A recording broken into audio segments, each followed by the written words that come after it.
Hello. Person is here. I'm not sure how to say that name. Thank you for being here. Already a comment before the stream even began. That's nice. Very nice. I'm a minute late, but that is okay.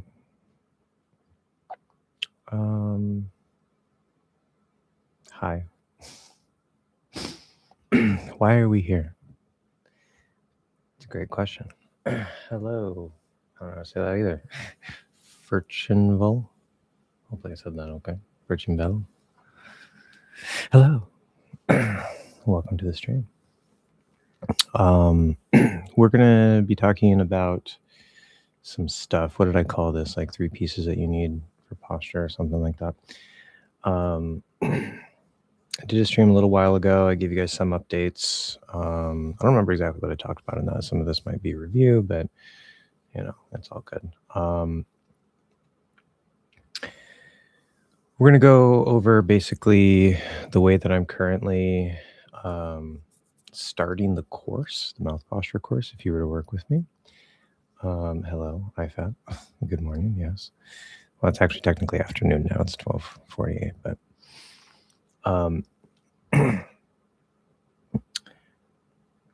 and I probably have a couple other points I want to mention, certain details and insights that I've gotten. Hopefully I remember everything. I have sort of a general idea of what we're doing today.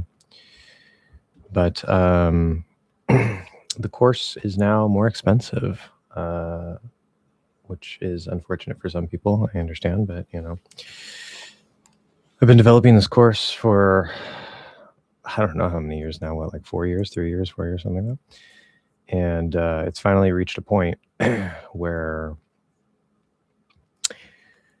it's worth some money now. Yeah, Happy New Year to you too. Yes, Happy New Year to everybody. It's definitely worth some money now. So I think I first started charging like $20 an hour when I started the course because it was experimental. People who signed up for it, he knew that it was experimental. Raised that to $35, mostly due to cost of living. Recently raised it to $55 because it was getting to a really solid point. And then now, as of yesterday, it is $80 an hour. Bit pricey, still cheaper than some other people who do the same type of work. And I have this special, awesome mouth posture angle. So, you know, for those of you who can't afford it, you know, there's YouTube, and hopefully you can still make good progress without my direct input. But for those of you who would like to work with me, yeah, you can go to italki. There's a link in the description. Check it out. Anyway, I'm just going to go ahead and get started. If anybody wants to jump in the chat and say hi, that's fine. If you have any questions, go ahead and do that. I'm going to try not to get too distracted today and not touch my face to mess up my makeup because I do that a lot. It's a bad habit. Okay. So where am I going? Okay. I already have this open from a class earlier. I'm going to go and share my screen. Share entire screen. Look at all my beautiful tabs. The endless tabs. By the way, this is like not many tabs. I don't know how many tabs I had open last time. This is like half as many tabs as I usually have open. I'm pretty sure I have ADHD. So, you know. But I have to wait to get tested on that because I was going to get tested on it last month, but I kept forgetting to schedule the appointment. And now I have no healthcare. So that's another announcement. As of yesterday, I officially no longer have healthcare because it is too expensive. Hopefully my raised course price will allow me to afford healthcare again, but we'll see what happens.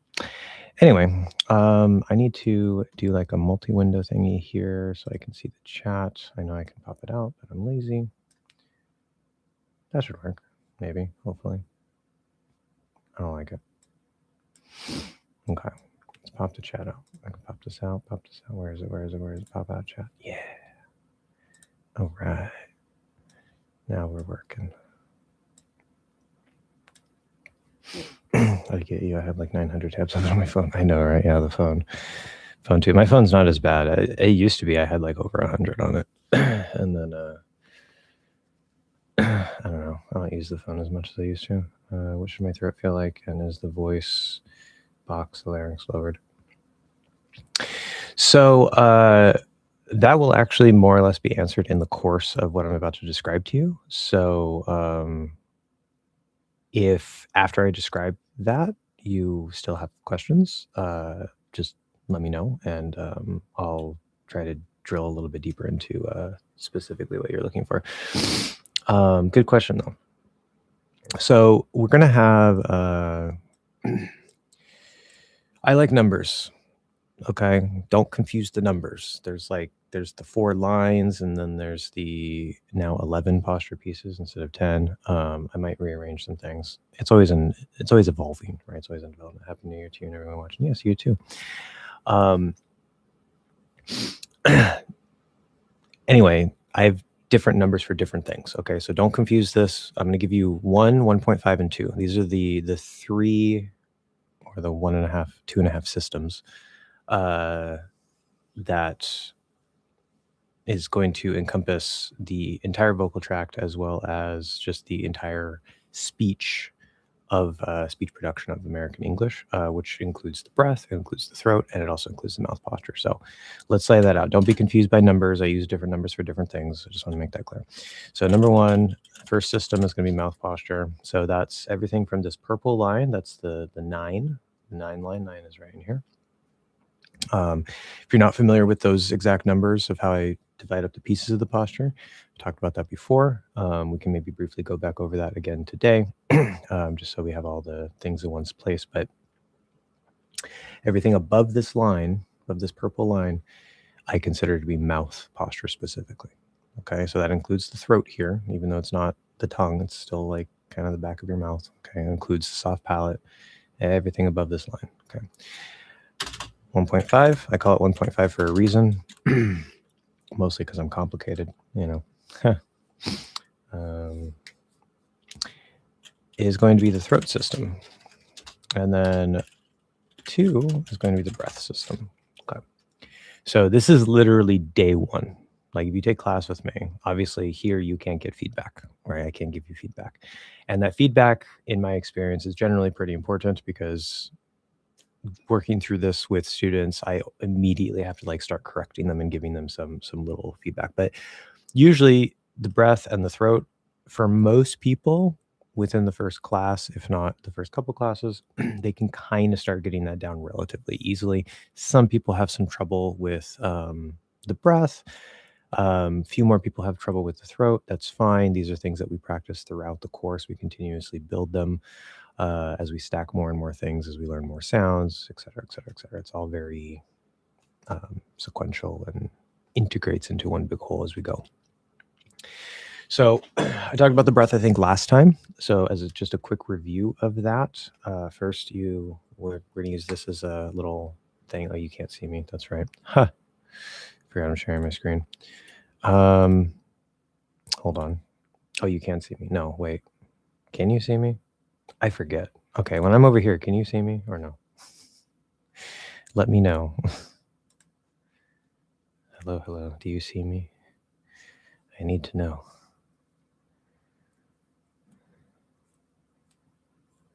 Yes. Okay, good.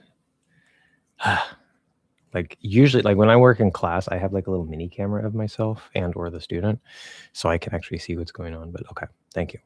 So this is your mouth. This is your diaphragm. Okay, so you have to use the diaphragm. You're going to suck the air into your body from the diaphragm. Goes into the lungs. The lungs is where the air goes. Okay, lungs are involved. Don't pull in from the lungs. You're not going from the lungs. You want to come in down here. Okay, there's multiple reasons for that, but you're using that diaphragm to suck the air into your body, and you want to pull in a lot of air in a short period so that it will be audible. Don't just try to make noise for the sake of making noise. Okay, that's what you want. All right, now you pull that air in. Great. Now what do you do? So then you're going to lift a car. And by lift a car, I mean you're going to say, okay, well, if I were to go and I try to lift a car, what do? I go and I grab the bottom of it, and then I go, right? Okay. So when you do that, your body instinctively knows, okay, if I'm going to try to lift something that's impossibly heavy, I'm going to have to close the glottis to hold the breath, but I bring in a bunch of air first so that I have a strong core. I have some power here. Okay. And then you can lift. Now, that's not healthy. As we know, you should breathe while you're lifting, but that's the body's natural instinct. And so you can hack into that natural instinct to help your American English. So you breathe in, you lift your car. Once you lift that car, you have power. The problem is you can't close the glottis. Okay. So we're going to go, and this is exaggerated. This is overdone on purpose. Okay. We want to get used to being able to do it in an exaggerated way. We pull it back, and then you don't have to worry about doing too much. Some people, it takes some time to adjust, but start in an exaggerated way. Breathe in, lift your car. Oh, that air comes out. Okay. So you're tight here, and it's helping to give you power. Next, you want to blow out the candles. So usually I would ask the student, hey, how old are you, if you don't mind? And they'll say, I don't know, 30 something, 40 something, whatever. And I'll say, okay, well, it's your birthday. So let's say you're 45. So I say, congratulations, you're 46. And now you have 46 candles on your birthday cake. It's a lot of candles. How do you blow those out? Right? We go, right? Your body knows you got to take in air and you got to push that air out forcibly. Now you round the lips to direct it. We don't want to do that part. Okay. Just like lifting the car, we don't want to close the glottis. Blowing out the candles, we don't want to round the lips. So you're going to just breathe. So you have step 1, step 2, lift your car. Step 3, you're going to blow out the candles using your breath. Now, as a test, you can put your hand about a foot, not a foot, that's 3 feet. Wait. No, yeah, a foot. That's right. I'm thinking a yard. I'm an American. I don't even know how to count. I'm sorry. A foot, 12 inches. Okay. If you don't know the imperial system, I'm sorry. I'm American. Don't blame me. I should learn the metric system, but I don't. I don't know it. Okay. So you want to be about this far. You can probably see, okay, not here, not way out here, just about here. Okay. That's maybe about a foot or so. I don't know, 10, 12 inches. And you're going to, okay, you breathe in, lift your car, blow out the candles, don't round the lips. And you should feel it firmly, but gently. Okay. If you don't feel it at all, you're not breathing out right. If you feel it like, you're probably going to lose air really quickly. Might feel a little too hard. Probably that won't be the problem, but you want to feel a nice, good, gentle hit on the hand. Okay. So that's how you set up your system 2, your breathing system. Okay.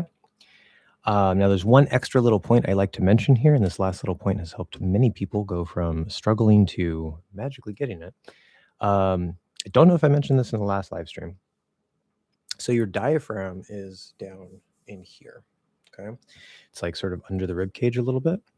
And it does this, right? And I'm sure it also has some expansion or whatever, but it does this, right? Okay.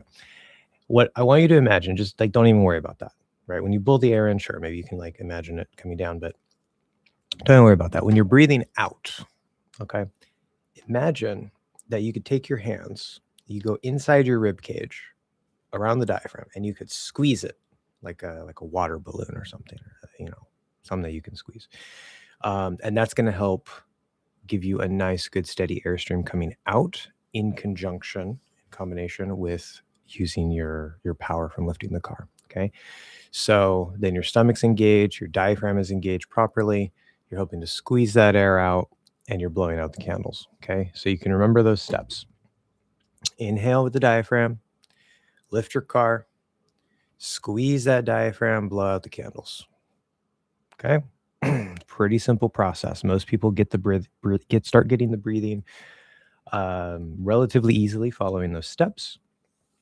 We can usually get it taken care of in first class. You do have to practice it. Sometimes people come to second, third, fourth class and they kind of forget, and then we need to reestablish it. So it's fine if you forget it. Just keep practicing it. Try to solidify it. Hopefully that makes sense to people. We don't have any questions here, but I will go ahead and give a minute for the breathing system, stomach, diaphragm, the breath itself, in, out, whatever. If we have any questions, we can cover that while we're here. Just so we're not jumping all over the place. You can always ask later as well, but Let's try to keep it all in one place. You like my cup? It says the hardest part about being a vegan is waking up at 5 a.m. to milk the almonds. Hard life. Funny story, I sometimes make my own oat milk. It's not that hard. It literally takes like 5 minutes to make your own oat milk. Anyway, all right, I don't see any questions. So, done with the breath. All right, now we're going to go into the throat.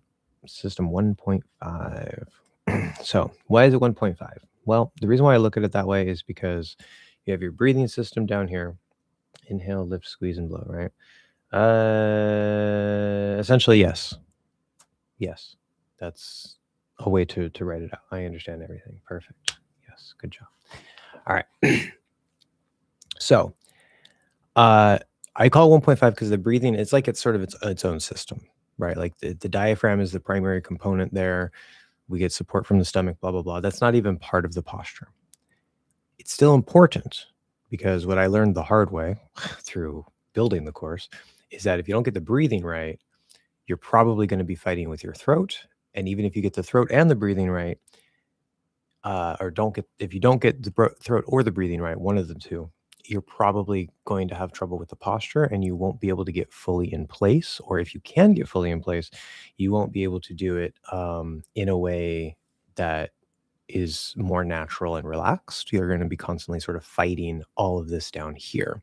So the breathing is not part of the posture directly, but it's sort of part of the foundation of the house underneath the posture, that if you're not breathing correctly, you're probably going to have problems up the chain. Okay. Kevin for U2C is here. Welcome, welcome. It has been a while. Yes. Glad you could stop by to the live stream. Hope you're doing well. Happy New Year. Anyway, throat. Throat is actually very, very, very, very, very simple. Now, I've talked about the throat in a couple different ways before. There's the phase 0 work, blah, blah, blah. I've distilled it down to sort of a core, very, very simple thing. Okay. Now, just because it's simple doesn't mean it's easy. I have some people that can kind of adjust into this relatively easily. Some people, we have to keep working on it, like, through the first half of the course as we get better and better. That's fine. Everybody's starting from a different place. It might depend on you as an individual. It might depend a little bit on your language, especially if you speak Japanese.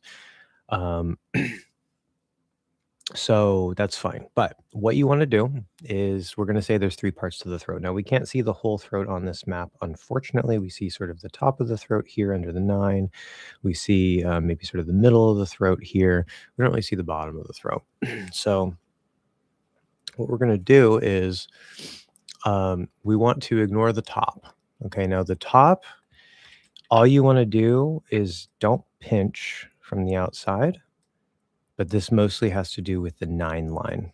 Okay, we talked about that before. We will go back over that when we review the mouth posture section of this. You just don't want to be pinching up. The top of the throat is not really part of system or of this 1.5 step or system, right? So that's sort of linking into the posture. We're going to kind of ignore that. Okay. I'm gonna Shelley's here. Welcome. One of my star students. Yes. An actual student. Yes. In the wild. Happy New Year. Happy New Year. Thanks for coming by. Anyway, I get distracted. Sorry. I like how you guys aren't even like asking a bunch of questions. I'm still getting distracted by the chat and it's slowing me down. That's I really need the ADHD meds. I swear to God. Ignore the top of the throat for now. We're gonna go. There's middle throat. Okay, so say where the Adam's apple is or would be. I wish I didn't have one, but here we are.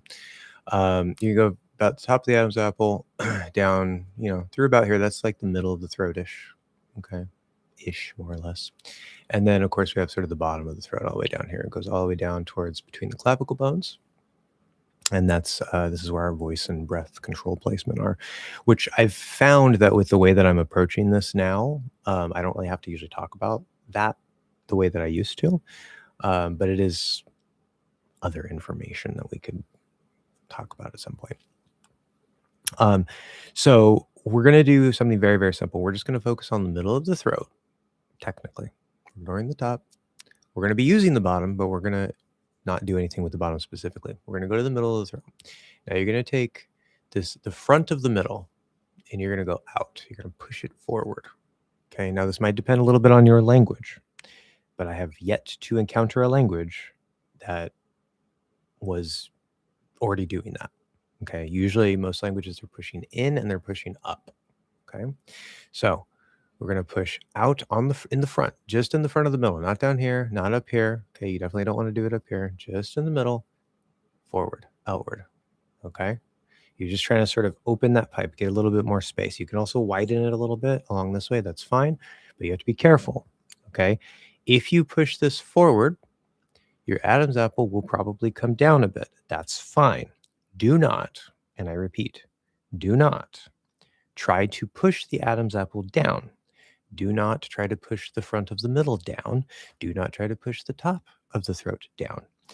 This will likely cause you to mess up your pitch, and then you'll start sounding artificially deep. Okay? As if I didn't hate my voice enough. The things I do for you guys, I swear to God. Okay. So out. That's the goal. In the front of the middle, out. Okay, that's step one. Now that goes out, locks into place as you breathe in. Okay, so when I breathe in, it gets into place. Now I'm already pretty much in place because I don't have a different posture I'm coming from, but I can feel if I pay attention to it and I breathe in, I take a nice good breath, I can feel it sort of wanting to expand a little bit. Okay, so that's the first step. Make sure you're not squeezing, make sure you're not holding it in and trying to push it out. If your language pushes it in, let it relax and then push out. Okay. Second step, the sides of the middle. Okay. Front, sides, important difference. We're going to take the sides of the middle and we're going to tense that down into the bottom of the throat. Okay. So this part goes out, this part goes down. The cumulative effect of these two steps will help to lower the throat. It will help the posture above it to be able to more efficiently and easily sit low, although just changing the throat won't necessarily get you into place. You might notice a little shift. And it will help you to start opening up and actually controlling things from a lower position. As I said, 2 simple steps. Out, down. That's it. It's all around the middle. Just out, down. Sorry, give me one quick second. That is my friend on Discord. I have Discord now. I actually learned how to use it. In a live stream.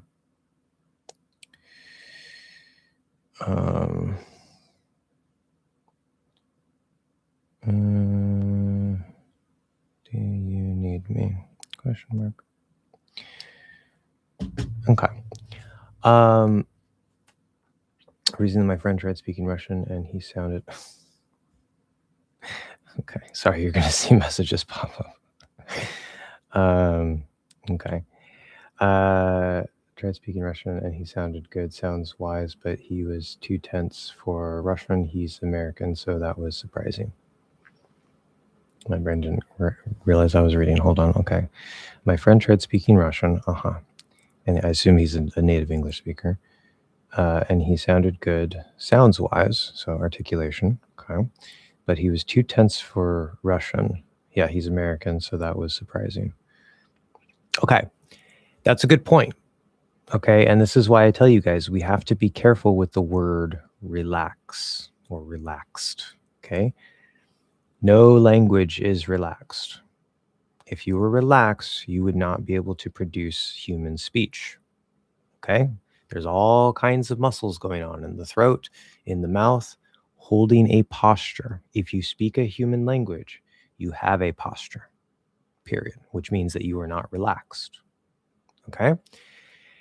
Now, is it true that American English, even say compared to some other English dialects, but especially compared to many other languages, is it true that American English on the whole, is generally more relaxed in, say, the articulation of sounds and in the way we hold the posture and what we have to do in order to hold the posture. Yes. Yes. I would agree with that. I think that it is a pretty relaxed language slash dialect. I say language because on the whole, I can't speak for all the other dialects, but I still think, for example, British English is probably a little more relaxed than Spanish or Japanese. But anyway, it's not about relaxed versus tense. It's about relaxing your native posture settings and then tensing and engaging the proper settings for the new language in a way that isn't excessive. So, for example, you guys have you guys have heard me say before, the posture goes down and back. We're going to get back up to that in a second. Well, technically, we finished the throat. That was the throat. If we have any questions about the throat, let me know now because we're about to move on. But when we go down and back, okay, you can overdo that. I can overdo that. If I try to say and I really push down and back too far, that doesn't sound good. It sounds weird. Okay. So you want to think of, you have to relax your posture settings. That's what needs to go away. No Russian tension, no Japanese tension, no Spanish tension. Okay. Get rid of it. Throw it away. Now it already feels relaxed to you, and that's part of the problem. But over time, as you work on it, you can work on removing that tension. Okay. But that doesn't mean you go to no tension. I have tension right now as I'm speaking to you. My center of gravity is trying to stay in place. My root is trying to stay in place. Okay. My throat is making sure it stays open, et cetera, et cetera, et cetera. Okay. So there is a shaping, there is a tension, but perhaps it's not as much as is needed for other languages. That I can't say for sure about that, but on the whole, it does seem to be more on the relaxed side. So hopefully that makes sense. Okay. So to me, it actually makes sense that if he's going into Russian, he could be just trying to overdo it. You know, you said he sounds good with the sounds. That's great. That's articulation. But that's again why I tell you guys, like, you can have perfect articulation. We do it in the right spot, right shape, right everything, and it still won't sound quite right because posture's off. So it could be maybe he's doing everything correctly, but the way that he's trying to hold things is just too tight because he's not used to it, and so then he sounds too tense.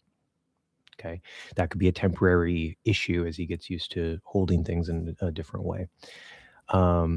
So I'm not really surprised by that. Right? Things aren't so simple as relax. That's where I disagree with a lot of teachers. You know, they just like relax, relax, relax, relax. It'll help, but it's only going to get you so far. Sam the Chipmunk is here. Happy New Year. Yes, Happy New Year to you too. Welcome, welcome. Delio is here. Mr. Delio. Hello, hello. Been such a long time. In the throat setting, what's the main difference between the global... If I click this, what happens? Oh, I was hoping it would like get bigger or something. That doesn't work. Okay, in the throat setting, what's the main difference between the global resonance, ball at the back of the throat, and the local voice concentration, lower end of upper throat? Yes, that is something I've talked about before. That is, again, something that I have found that within the three systems that I'm doing here to set things up, I actually don't have to worry as much about that. That can still be a useful tool, depending on if people are still having some issues.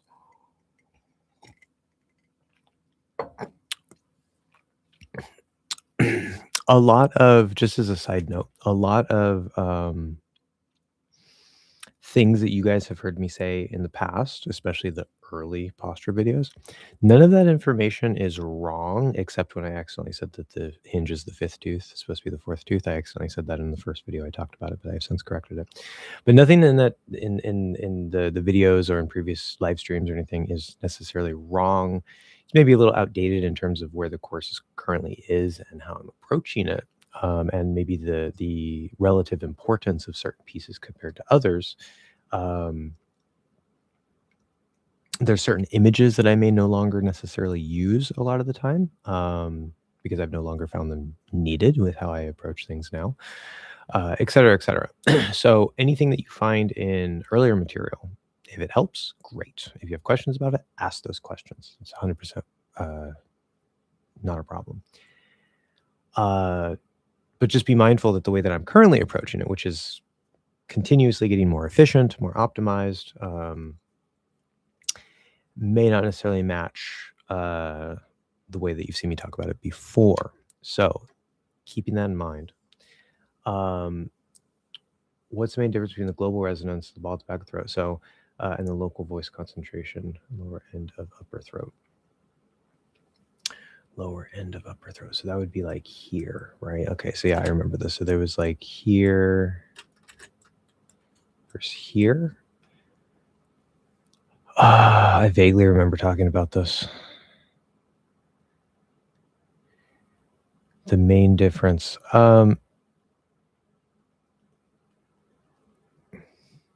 So I think this part down here has been pretty much replaced by the 9. So I do still talk about it. I just don't call it local resonance down here. Yeah, I remember that was in an earlier version of the course. That was like the local resonance for the throat or something, like the equivalent of local resonance or something, versus the mouth. Yeah, that's right, because the global resonance for the voice and throat is down here, and then in the mouth is back here. That makes sense. Okay. I remember now. I would say don't think of it that way. Don't worry about it. What is the difference? There is no difference. It's all one big piece. I actually don't completely understand the question. I understand the pieces. I know what we're talking about, but I'm not sure what you mean by the difference. Like they're two things. But they work together. Like the voice is one thing that's useful for some people is if you imagine that you're pushing the breath up and out, but you imagine that you're pushing the voice from here, from the global resonance in the mouth, down towards the diaphragm. That can help, and it can help you link some of the muscles in here so that it all just kind of becomes one big piece. But you have to make sure that your 9 down here is not tight. It's not like pushing forward or pushing up. You have to let that kind of open up, which you can do relatively more easily if you look up and you let gravity kind of take over in that section. It's going to become kind of like a cup. Everything just kind of falls down into that. And then you should naturally kind of be vibrating correctly. If you got if your breath is working and you got the throat system, the 1.5 right, I mean, if your root is off or this is off and it's pulling this way, it's going to pull against this and it's going to want to tighten this up. So it's hard. Like once we get above this purple line, it's hard to talk about any particular piece without talking about every other piece. Because they can all affect each other, but the root and the back of the tongue, especially everything goes through the root.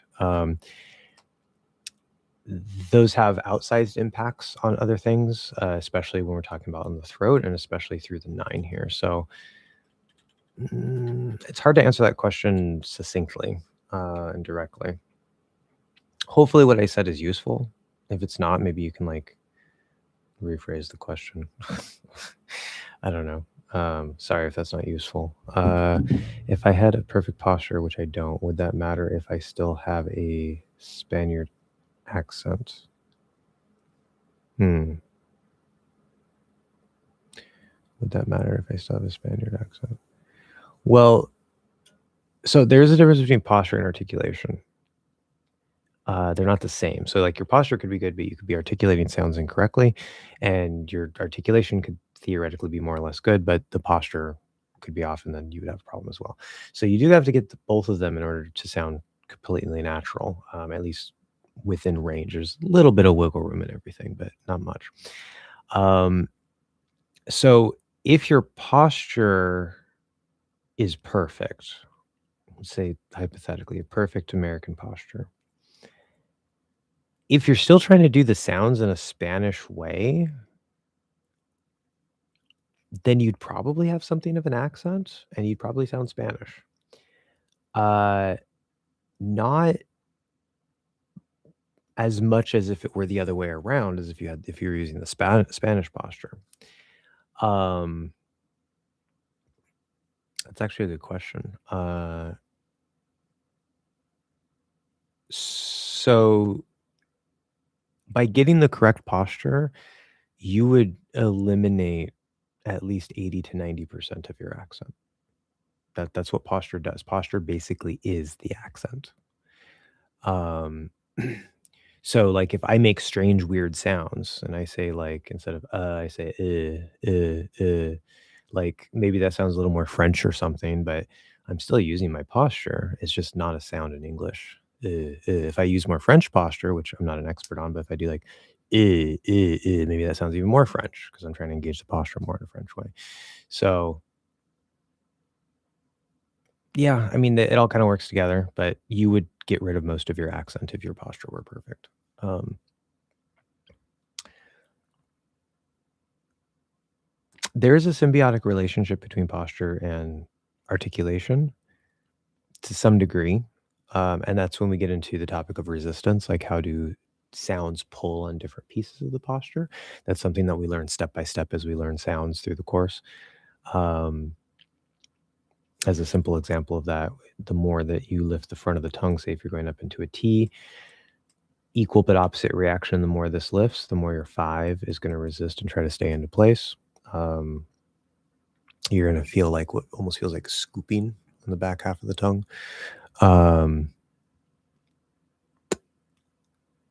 So if you have that as part of your T, because you would need that in order to keep the posture. If you didn't do that, you would lose the posture.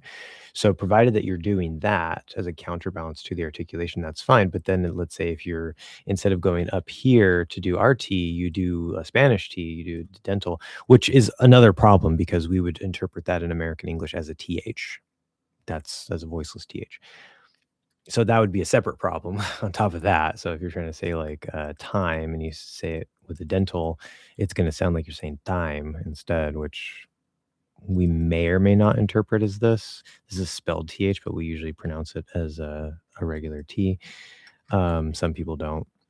Anyway, it doesn't matter. Like you can mix things up and get confusing if you're dental, but let's say for the sake of simplicity, you do a Spanish T here, but you're resisting and your posture is American. I mean, I guess it'll just sound like you're doing a dental T, which would be a TH for us. If I use the K as an example, you don't have to resist as much in the 5, but K is going to come up here. The Spanish K, because you're pushed forward and you're a bit higher, the back of the back tends to get a little bit more involved. It'll be kind of, I don't know exactly where you touch necessarily, but I know that the Spanish K, instead of k, k, k, it's more like k, k, k. So you tend to use a little bit more of the back here where we just use the middle of the back. And it kind of like pushes that way a little bit. And that creates a slightly different quality. So let's say you were doing your K like that, but your posture was resisting and all this stuff. And so it's just the articulation.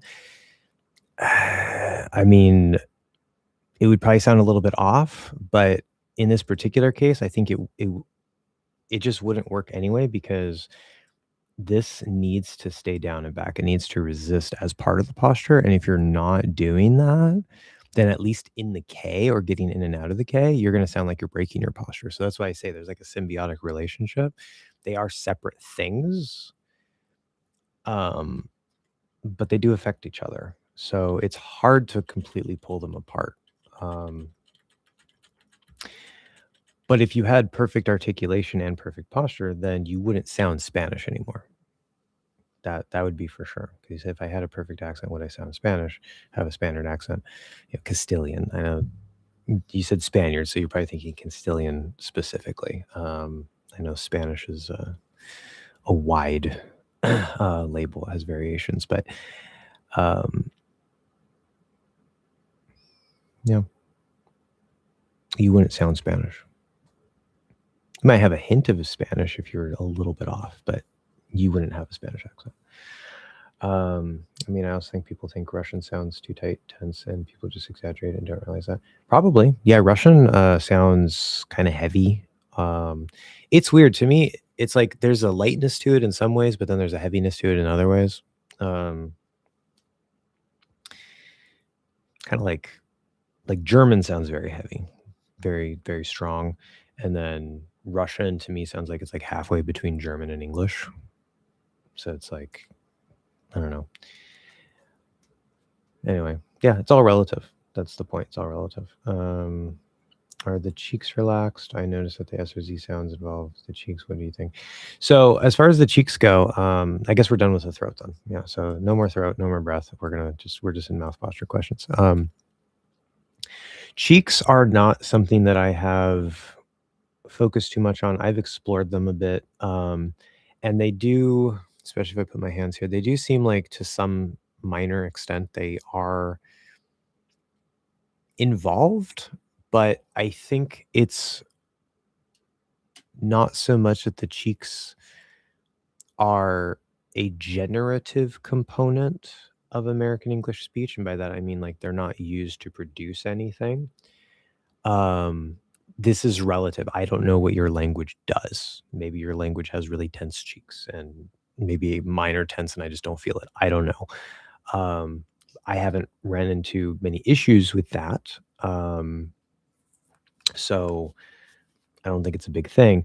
What I think I usually feel with the cheeks is number one, obviously, if the jaw is opening a little bit here and there, right? That's going to sort of pull on the cheeks a little bit. So you'll feel something there. Also, the way that the lips are moving, especially since we're forward biased, we're not pinching, we're not pulling. So your cheeks, for example, might be a little tighter and more stable when you speak. I don't know. I'm guessing relatively, maybe that's the case because we're generally more relaxed and we're front biased. We can pull the lips like this, especially for those front sounds. We don't have to. Like I said, we don't have to. Okay, that's fine. Cheeks are going to get a little bit involved, but not directly. I think they're just sort of being pushed around. When I do say like an ooh, I start getting the lips sort of more forward and up and around. Obviously, these muscles are going to sort of pull on the cheeks a little bit. So you can feel the cheeks being moved around, but it doesn't really feel to me like the cheeks are particularly involved. I would say that they're relatively relaxed. There's probably some nuance there uh, that I just haven't explored. I can't imagine that being any more than like a 0.5% detail. It's not gonna like. There's much bigger things to worry about, right? If I do an S or Z specifically, so if I do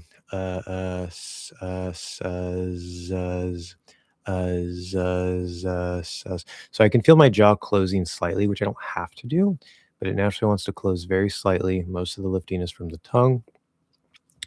Let's see. So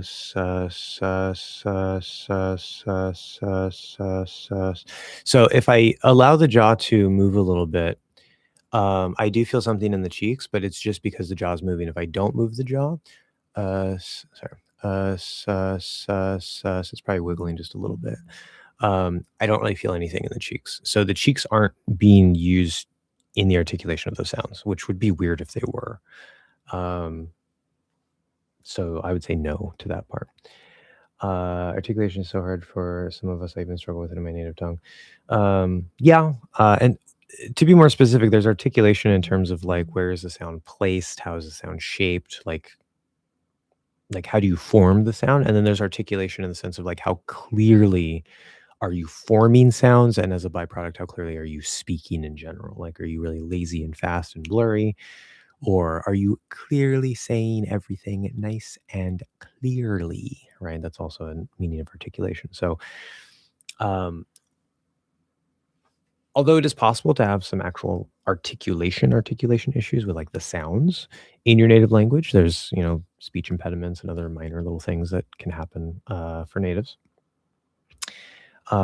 Usually that's more of like you're just speaking too fast and too lazily.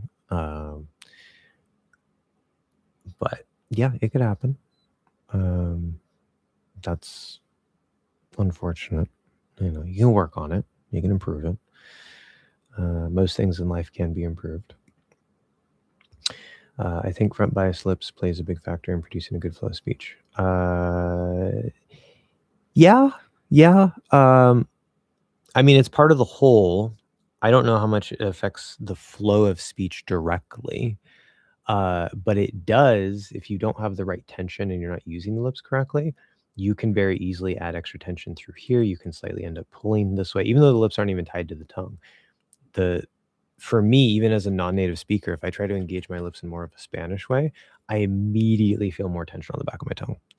So there's a lot of pieces, unfortunately, right? We don't even really talk much about the lips until section 2 of the course, when we get more into lip sounds.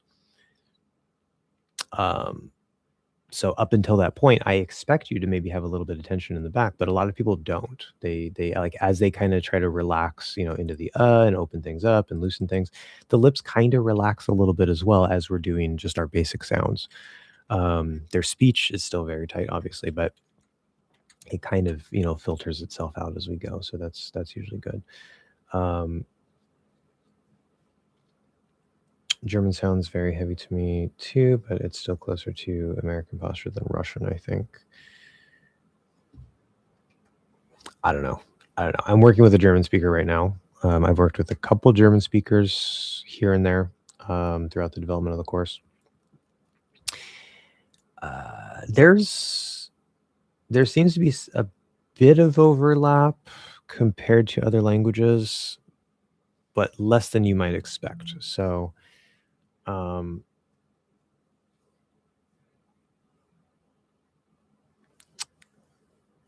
don't know. It's hard to say. I'm not an expert on German or Russian posture, so I can't say for sure. All I know is just the general trends. I'm sorry, I ate earlier and now I'm burping. Yeah, same, to be honest. People can never understand when I say the word sugar in my native language.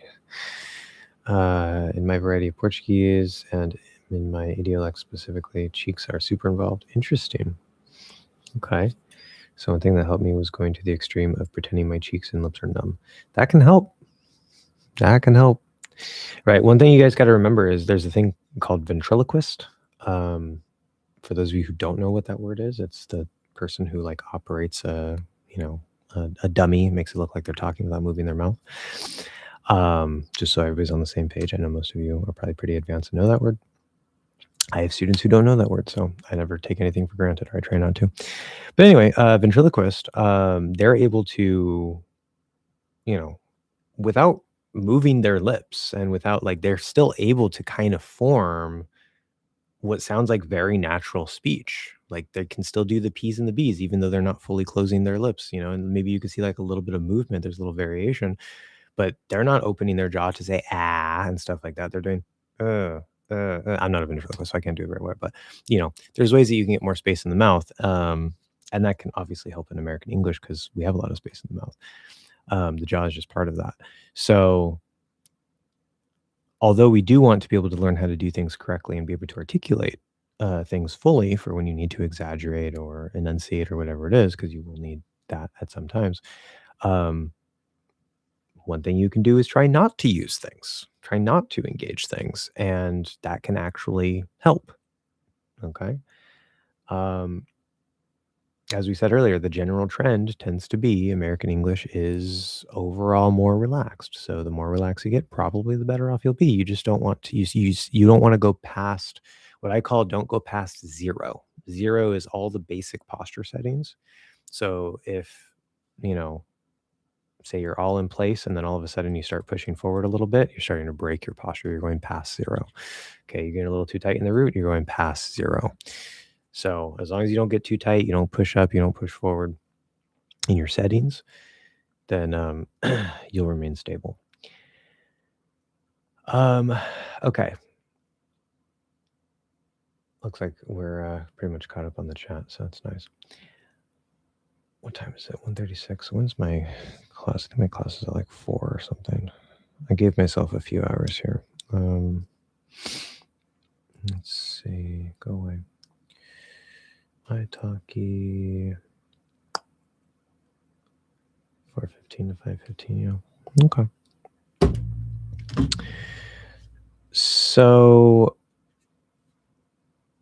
the mouth posture, we can do a quick overview of those pieces. As I said, now there's a piece 11, which is the root. And we could talk a bit more about the root because that's probably the thing I've talked least about on the channel. It's a relatively newer piece. I've known about it, but it wasn't until relatively recently that I was like, "Oh, okay, this is what the root is. This is how it works."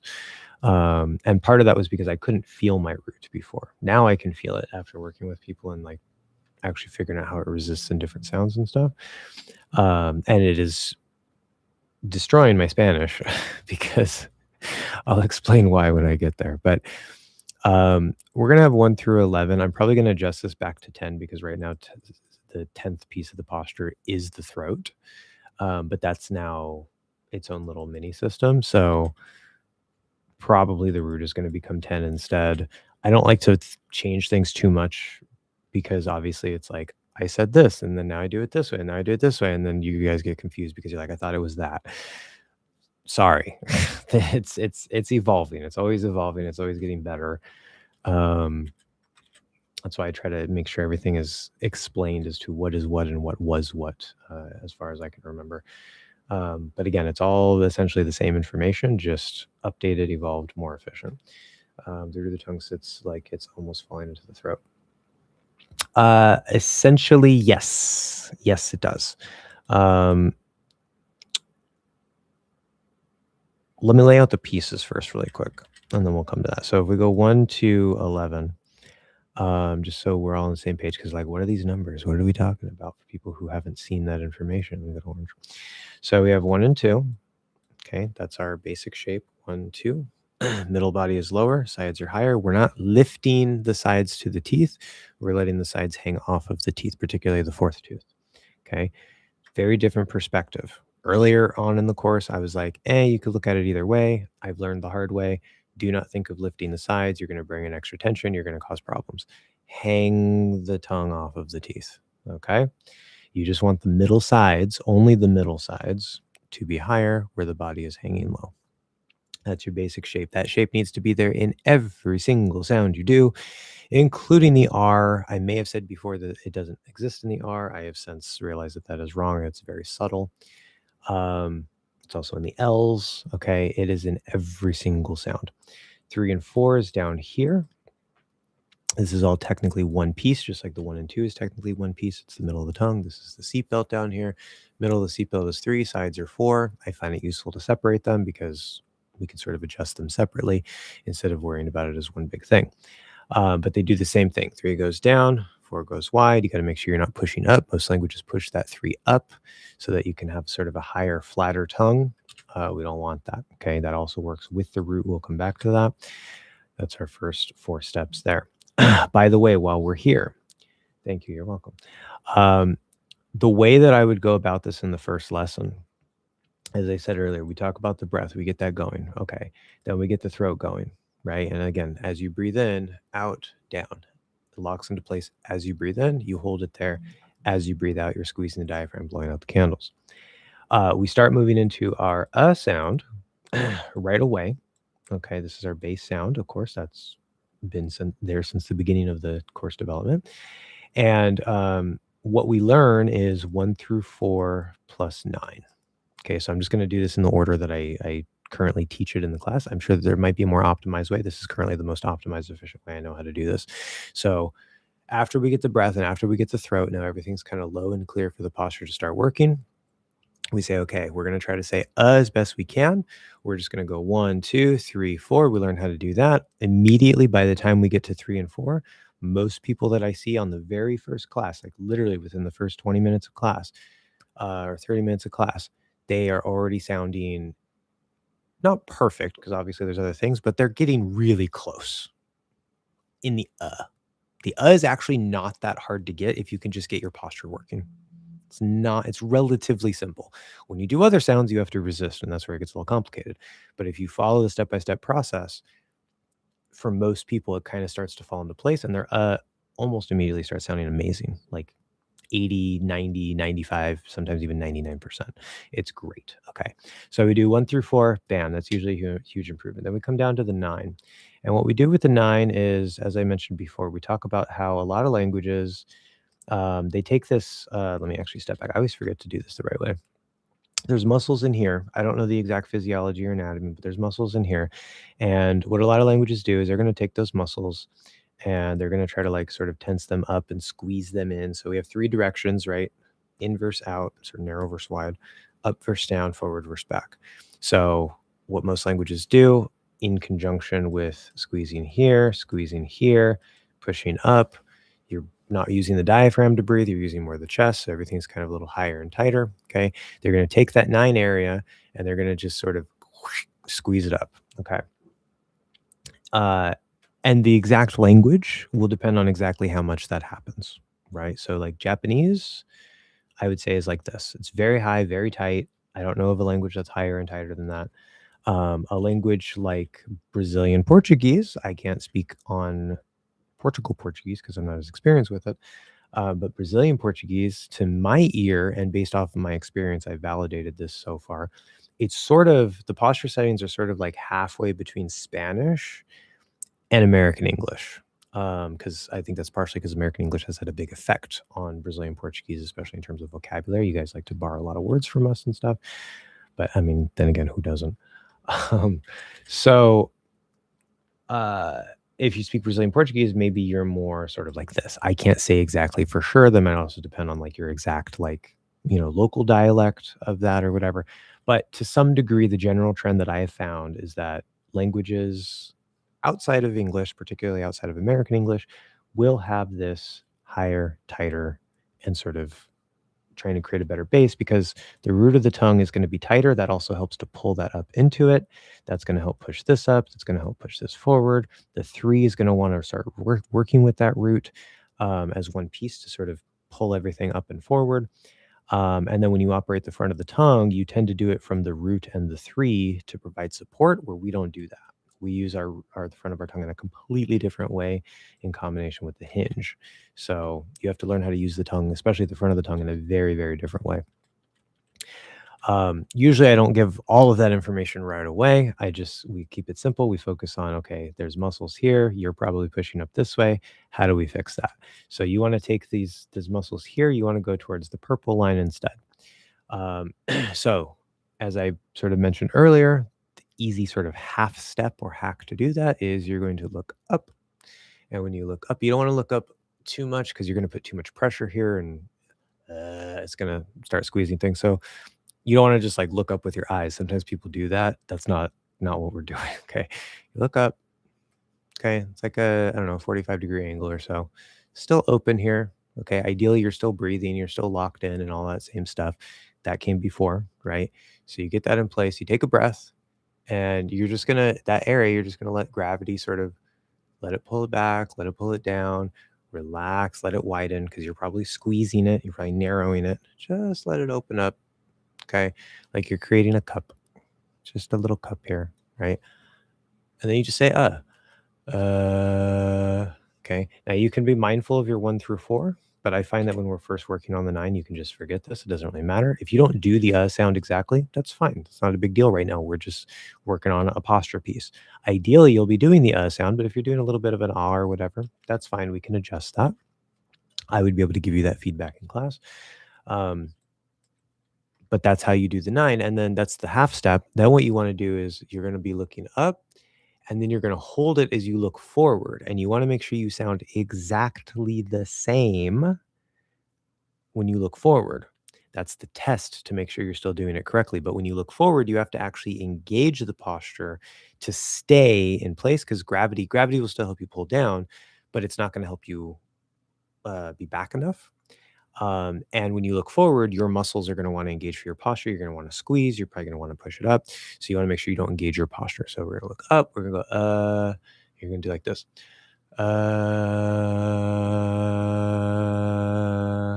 Exactly the same. Okay. If you don't sound exactly the same, you didn't do it right.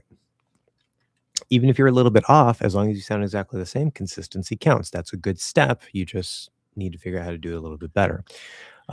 We don't want perfection in the beginning. If you can get perfection, great. That does not happen very often. Usually it's just in 1 or 2 pieces. So it's fine if you're not perfect. Follow the steps, put in the work.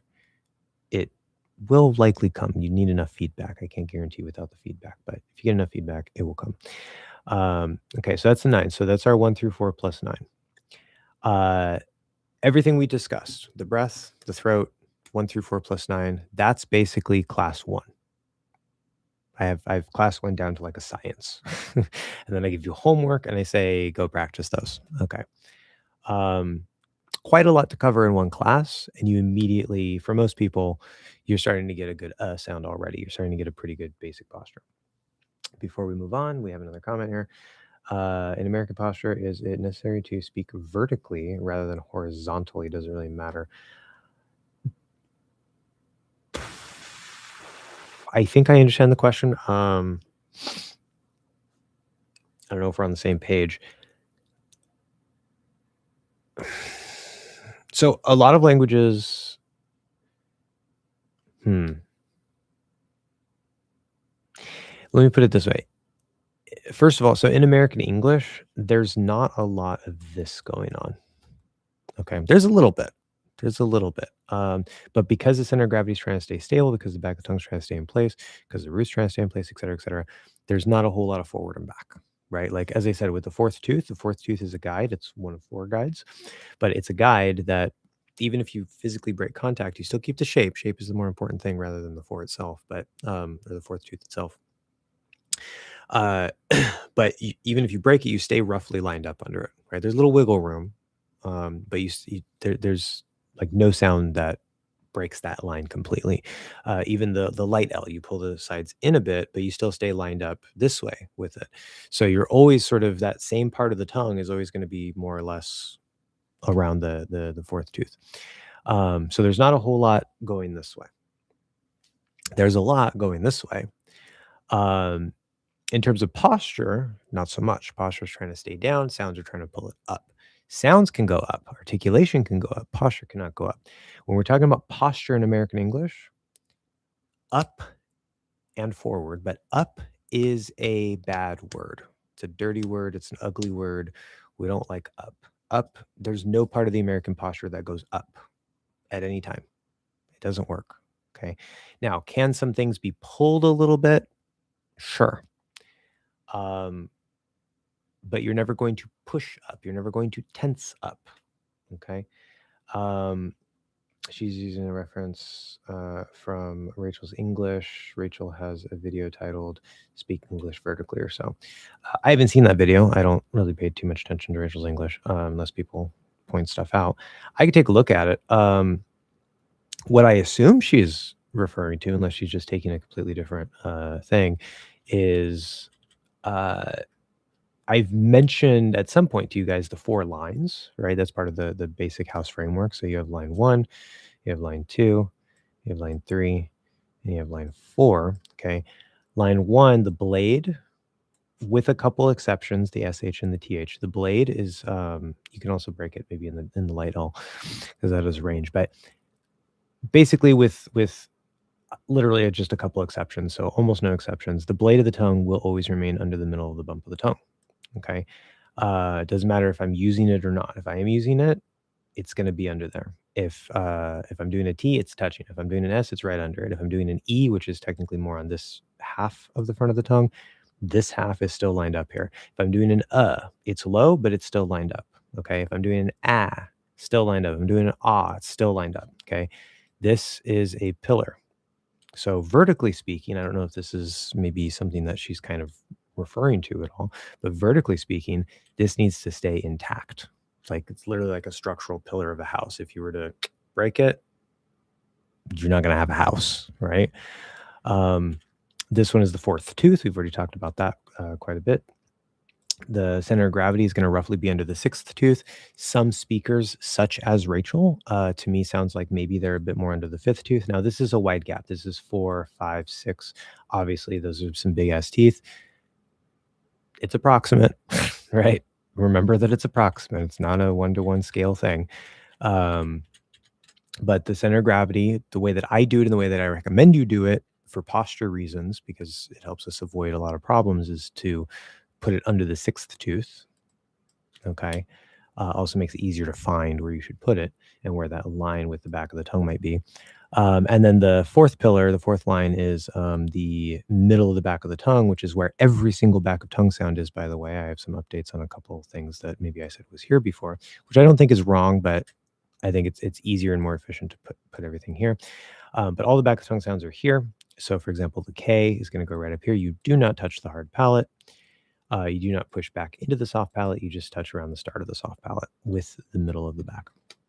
That's a pillar. So it doesn't matter if I'm up here doing an ah, if I'm doing an off, I'm doing an I could be doing, well, okay, bends things a little bit. We could throw off to the side, but if I'm doing um, a t, a s, a th, okay, this line is going to be here, right? The only technical exception to that would probably be the but the is a special sound.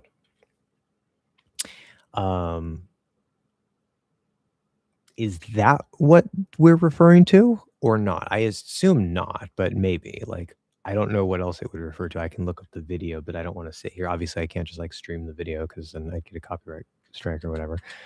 So I'd have to stop sharing the screen. But it is very important that you don't move back and forth very much and that you do keep those lines, okay? And again, it's not about being really tight and rigid about it. There's a little wiggle room. You can do a little bit of this. It's not the end of the world. Don't try to be so tight that you don't have any forward or back movement. Your posture is always going to stay down. Your posture is always going to stay back, but the articulation of sounds can lift the front and the back of the tongue. For the it can lift the middle of the tongue. That is fine. That's articulation. And the higher you go, generally speaking, the more that the posture is going to try to resist down and back. Okay. So posture, no. Articulation, yes. Anyway. I've inadvertently stumbled on that trick of looking up when speaking, which, by the way, also helps the tongue retraction. Yeah, it does. I developed that half step because I had students who said, like, I noticed that, like, the other day I was practicing, but I was laying down on my bed, and it was a lot easier to do the sound. And at first I was like, okay, that's cool, but that doesn't help you speak. But then I actually found that it can be a useful, again, it's a half step. It can sort of help you let things come into place a little bit. Gravity can help you do it, but then you have to figure out how to actually engage it, right? So you can maybe feel what it's like to be more or less in the right spot, but then you have to hold it there while you look forward. Looking forward to maintaining that voice quality can be really tricky though. Looking forward and maintaining the voice quality. Yes, that's exactly right. That's the hard part. That's where you have to actually engage the posture correctly. So hold on, let me turn the heater off because it's a little warm in here.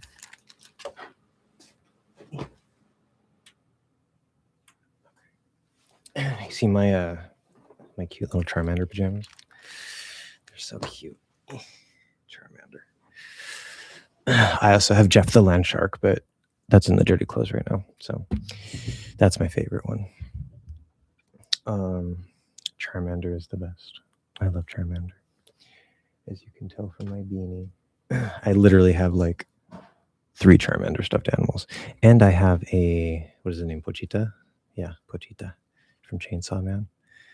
This thing cost me like $50 because it was like a claw machine at the mall. And I literally we went there over the course of like 2 months, like 3 or 4 times over the course of 2 months.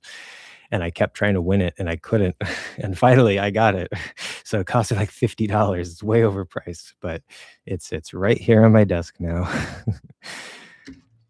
That's one of my favorite things. I love my Stitch t-shirt. Yeah, Stitch is really cute. Yeah. My roommate likes Stitch a lot. I'm Stitch. Haha. I can do a Stitch voice pretty well. Anyway, that doesn't matter. Good. So we're all caught up. I don't know if you guys want to clarify that vertically thing, or if you want me to go ahead and take a look at the video, or if maybe I answered the question. You can follow up and let me know. I could take a look at it. I'll just have to stop sharing. But I really have stopped touching my face, as I said earlier. I'm always like worried that I'm going to smear my lipstick. Sorry, I need a vanity moment. Yeah, I'm fine.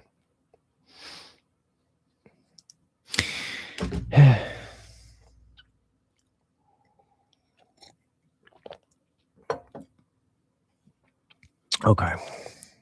1 through 4 plus 9. Lesson 2, and it kind of depends on how the student is doing. Sometimes I have students that struggle with this, and we just kind of sit there for maybe a class or two. Depends, but most people, as I said, they start getting this pretty easily. We're starting to get all these systems working together. So the next class or the next step that I would bring in, which we may or may not also add the ah in the first day, depends if we have time or not. But by the second class, I start adding ah for various reasons, as I've mentioned, maybe in another course update live stream. Helps us to be able to go back and forth with minimal resistance in the posture because ah is the second most relaxed sound in the language. We're using the cot merger specifically, makes it a lot easier. And then you just got to make sure you can get back and forth between those two sounds without breaking your posture. A lot of people end up in between, or they'll do a good they'll do a good ah, but then when they try to go back to they'll push their forward posture, and now they're doing they push their posture forward, and they do right, and so they're not keeping the posture. They're just like, well, I have to go forward, and so their brain naturally pushes their tongue forward, and then now we're out of place, right? So it's just again, it's not about being perfect. It's just can you do more or less the correct sound with more or less the correct quality without pushing forward, without breaking anything. Very simple. That in itself is a challenge for a lot of people in the beginning. Hey, Happy New Year. Seva is here, another of my students. I assume your profile picture is so small. I have a student named Seva. I assume you're the same person. um, welcome. Yes. Happy New Year. So we get the and the ah going. The next piece we would talk about is the 5. Okay. Now there's still the root. And I'm debating whether or not I should go into the root sooner. As soon as, say, like the first thing we talk about. I don't think that's the best. I'm always like testing things just to see. But this is the current optimal order that I have. So we have the 5, which again is partially the center of gravity. It's partially the back of the tongue, which includes the front of the back and the back of the back, because the middle of the back tends to be used for articulation. We don't have to care about that too much. But we generally just refer to it as the back of the tongue when we talk about the 5. So collectively, these are resisting. Okay. Or they're in place, right? For the they're in place for the ah. You have to resist a tiny bit, but it doesn't really matter that much. So we learn about the 5. What is the 5? What are the 2 pieces for it? I've talked about that before. I'm not going to go over that now. Bam, done. Yeah, it's me. Okay, hi. Thank you for joining us. I haven't seen you in class recently. It's the holidays. I understand. That's fine. Or did you come to crash the live stream and tell everybody how terrible of a teacher I am? No. So we learn the 5. That's the point. Okay, that's the next piece. Bam. And usually around the time that we start the 5, it sort of depends on how the development of the classes go with the individual student. But around the 5, we'll start learning our TDN, which you guys should be very familiar with. That's from an earlier part of the course. It's still part of the early like phase step 1. I can't speak. Section 1 of phase 2. So we start moving out of our basic phase 1. And we start moving into the TDN. We start doing it with like the ta da na, the un. Okay. We have the S and the Z that we start looking at. We have the ka ga nga. All the same stuff, combining it just with the maybe also with the ah. But that starts teaching us because we need the 5 for that, right? So we need to start like lifting up here. As I was explaining earlier, the higher that this lifts, the more that you equally and oppositely resist with the 5. The 1 and the 2 are also going to have to probably resist a bit. So we learn about that. If you're sounding okay, I just assume that's more or less fine. And so we may not have to worry about it too much. Usually we got to worry about the 5. That's the single biggest stabilizing piece. So if something's wrong there, I will hear it. Especially when you get really close up here, that's usually where things get off the rails. You'll start getting a little tight back here. You come up a little bit. We don't want to do that. Additionally, the 3, 4, we don't really have to worry about too much as long as it doesn't get tight. But the 3, sort of middle part through here, the seatbelt as a whole, A lot of languages like to push this up, as I said, in combination with the root in order to lift the front of the tongue. So when you do your native T, whether it's on the teeth, especially if it's on the teeth, or maybe it's on the bump or somewhere in between or whatever, maybe you curl it back here like they do in Hindi. Um, it's very likely that that root and that three are going to be involved to try to manipulate that front of the tongue, and we don't want to do that in American English. So you have to make sure your three, when we're learning these sounds, you got to make sure that three actually, it's going to do the opposite. It's going to push down more. So it's already lower than your native language, and you want to sort of lock it in more. If I go like this, t, I feel it like kind of here around the corner. I don't really feel it up in the front part. And you don't have to feel much, but you're definitely not going to feel pushing up. If you feel pushing up, you're doing it wrong. Okay. And usually when people sound a little bit off and I'm like, hey, check the three, are you pushing up? They're like, yeah. I'm like, don't do that. They don't do that. And then they sound better. Right. We're having the opposite effect. We're pushing down in order to give a base for the front of the tongue to push off of in conjunction with the hinge. The hinge provides some of the stability, and then the three locks down in order to give it a base to push off of. Root, same thing. Root's going to lock down. We're going to come back to the root here in a second. So we start seeing the five in these sounds. We start branching out into these sounds with our basic combinations. Okay. Then we get into the root. Now the root is technically currently step 11. So clearly we're not going in order, right? 1, 2, 3, 4, 9, 5, 11. Numbers don't matter. They're not in sequential order. That's just the order that I numbered them in as I developed the process and identified the pieces. Yeah, the holidays, the Grinch and Home Alone, and lots of ginger cookies. You know the drill. Yeah, right.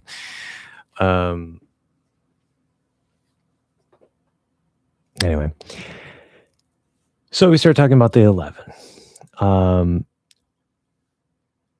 Generally, I find for most people, I don't have to talk about the 7, which is the soft palate. I don't really have to talk about the 8, which is technically this area here, but does include sort of all of this here. In the past, I did have to talk more about the 8, and sometimes I do have to touch on it, but with the way that I'm doing it now, with like the breathing, the throat, the specific order of steps, I find that I don't have many problems with the 8 for most people, and that's nice. It's sort of a nice little byproduct.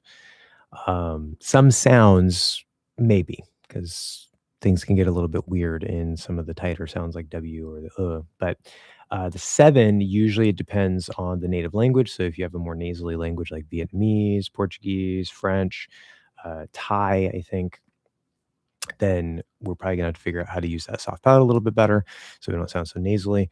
Sometimes it's a little bit of an individual issue. But for a lot of people, I don't really have to care too much about the 7. So that gets rid of kind of 2 pieces for the most part that you don't even have to worry about. So we have 1, 2, 3, 4, 5. The 6 here, you just have to not push in. Just don't push it in. That's all you got to do. I said in previous lessons maybe that it pushes out this way. That was an overestimation based off of some things that I was finding with students. You don't have to push it out. You just have to make sure that you're not pushing it in. Let it open. That's the top of the throat part. We talked about the middle and the bottom, the top. Let it open. Otherwise, it's just kind of sliding down with everything else down and back. Okay. So it's kind of going this way into the 9, but you're not pushing it. Do not push it. Just let it be open. Okay. Fine. Relax it. Okay. 6 is usually not a big deal either with the way that I'm currently doing this. So 6, 7, 8, fine. 9 we got to get. And then the 10 goes into the throat complex. So relatively actually simple once we have this more optimized version and kind of more or less get rid of some of the pieces depending on the person. But if we look specifically at the root, let me clean this up a little bit. Probably gonna have to reopen this. Yeah, okay, good. It is on the map. All right. Oh no, what the heck was that? Why are you? That's odd. Why? How am I supposed to erase if I can't see what I'm erasing? What is happening? This is a weird glitch. Okay. I guess we're playing peekaboo with the paint program. I'm not surprised it's a Microsoft program. I really should just put Linux on my computer, but I'm lazy and don't want to accidentally create a brick, even though there's a very small chance of that. But I cannot lose this computer, so I'm not going to take any chances. Okay, now for the tricky part. I just want it to be clean because it's going to bug me. Okay, that's fine. That's good enough. All right.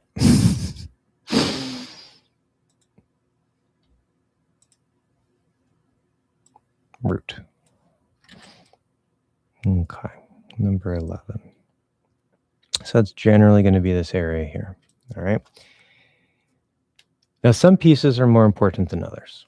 Okay, we have all these pieces like this is complicated, complex. Okay. The most important pieces, right? Breath is a separate system.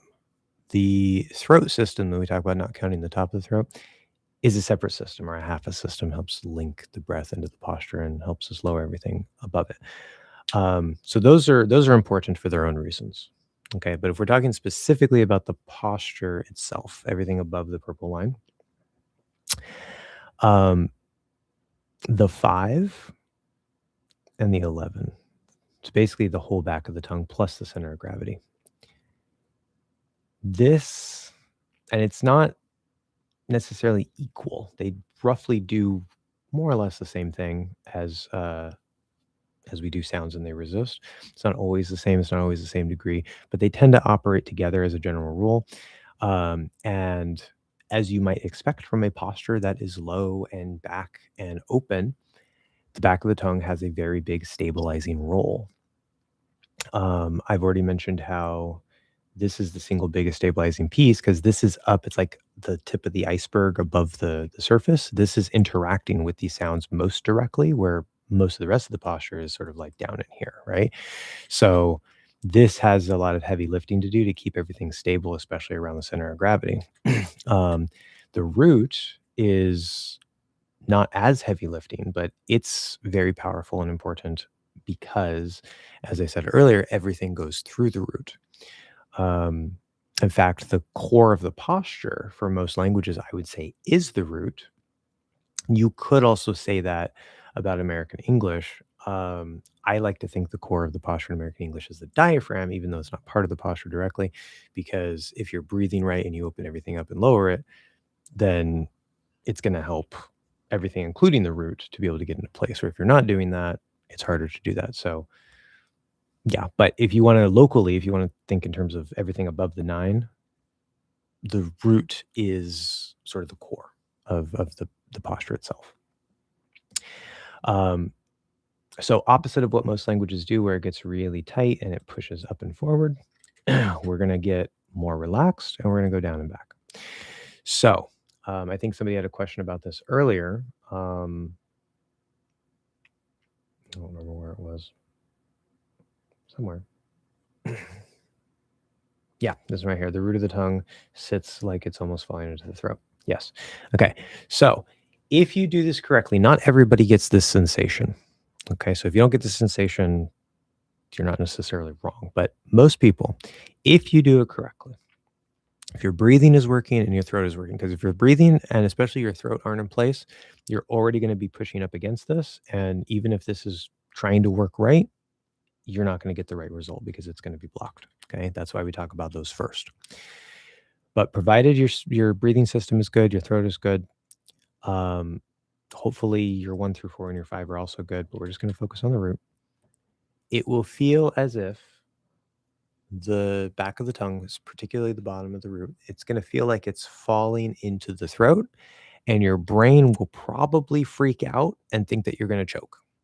So if you have that experience, if you feel that sensation, you're probably doing it right. Now, it is possible to go too far, either through relaxation or through engagement. Depends on exactly what you're trying to do and how well you're able to let go of your native tension direction. But if you overdo it, then you won't sound clear. So if you feel like you're falling into the throat, that's a check mark. That's a good sign. If you also don't sound clear, then you're blocking it. and you don't have enough space, you're going too far or you're too tight while you're doing it. So if you're like, instead of you sound more like something like that, not good. We don't want that. Throat should be nice and open and clear. Every sound should be very open and clear. Okay. Relatively, some sounds get a little closed, but the general quality is open. So that's what you want to feel. Sort of falling into that throat a little bit. Okay. One other thing that's useful for a lot of people, remember, we have 3 directions. We have the width, the height, and the backness. So that's narrow versus wide, up versus down, forward versus back. That applies to most posture pieces, particularly through this sort of what I traditionally refer to as complex 2. But we can also see that working in the middle of the tongue and some other places. So the height is going to be down, the width is going to be back. We know that we don't want it to be tight, but the way that a lot of languages tighten it is they squeeze. And when you squeeze, especially if you also do that in the 9, if you also do that here, all through this whole section, the 5, the 9, or the 5, the 11, and the 9, any of this and or all of this, a lot of languages, they will narrow, they'll squeeze it, and that helps to push it forward. Also can help to push it upward. Okay. That's what I learned working with people, that if I just squeeze those areas, they also want to push forward. It's like you're squeezing like toothpaste out of a tube or lemon juice out of a lemon. You squeeze it, stuff comes out, right? So it's similar to that. When you squeeze it, it goes forward. Now they are semi-independent directions. Just because you do that just because you do X doesn't mean Y will happen. We never want to take that for granted. Okay. A lot of the times, if you do X, Y will happen, but you want to actually make sure. Okay. Sound is king. Make sure you sound good. So, what you can imagine in terms of the width is, if you can imagine, you take your hand, or someone takes a hand, goes right through the back of your neck, right, and grabs the root of your tongue, and they squeeze, whether it's going forward or not, they squeeze. Okay. That's probably to some degree what you're doing in your language. What you want to do, you're not trying to widen it. You're not trying to push it out. You're just not squeezing it. You're letting it relax. It's like a blob that's just hanging into the throat. That's it. Okay. Now, for various sounds, for most sounds actually, it will have to resist to stay there. When you resist, you don't want to squeeze. You don't want to overdo anything. You just kind of keep it in place, keep it light. But if you're just doing an you're just trying to get your basic setting, it'll just feel like it's kind of just hanging there. Okay. Hopefully that's pretty clear. That's the basic setup of the root. I still have time, and there's two more things that I want to go over today. So if we have any questions right now about posture in general, the root specifically, any other specific pieces, now would be the time to ask before we move on.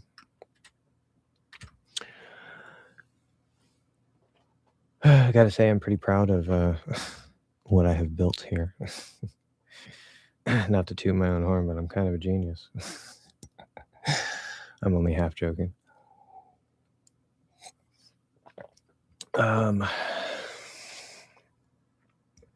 It's the power of being trans and neurodivergent. Anyway, no questions. Good. I'm glad that you speak for everybody, because nobody else is asking any questions either. So let's move on. If you think of any questions, you can leave them in the chat. That's fine. But we're going to go ahead and move on. So we're going to do a couple things. Now, one of these we talked about last time. One of the things, speech. I don't speak English. I just teach it. One of the things that we're going to do here, I think we talked about last live stream, but I have an updated, more efficient way to do it that is less confusing. So I want to go over that. That's going to tie into the breath and some other things. It's also probably what IFAT is waiting for, because I told them that I've basically broken the matrix code for speech. And I don't think I used that exact word, but yeah, I saw how like the linking fits into the rhythm, fits into like with the intonation, fits in with like everything. I've seen past the veil of the matrix, and it's kind of amazing. The way that I explain it will probably not be very eloquent, but it should be simple to understand. Um, so the first thing we'll have to do with linking, I know, so excited, not to glaze you or anything, but you are, and she's oh stop. No, I need to repaint my nails. My brain is so weird. I do this, and then that makes me think of my nails, and I'm like, oh, I haven't painted my nails. My brain is a curse as well. Yeah. Anyway, no, jokes aside. We're going to talk about linking first, and then we're going to use a similar structure to what we do in the transcription of the linking to talk about how the root resists. We can also talk about how some other pieces resist, just to give you guys some idea of that, because I don't think I've talked too much about that. But we're going to focus mostly on the root because I have a special technique that I'm using to help you keep the root in place in a relatively easy way. It's a little messy, but it does help people usually. Okay, so first we're going to focus on the linking. I'm just going to give you a I don't want it to be too long because I don't want it to be a convoluted example. I'm going to use one of the first sentences that we use in the course. So we're pretty much just going to have like front of tongue sounds, maybe a K or an A on the back. Let's see, let's use, what's the second sentence on? I have them all memorized. I just don't always remember all of them at the same time. That's not what I want. This one. By the way, I haven't updated the outline, so none of this new information is here because it's all in my head. I'm sorry. This is just a rough outline to remind me, and anybody who has the link can remind you of the rough general path. Okay, so he needs to get on it. Nick said he has a T. We're probably going to use this one.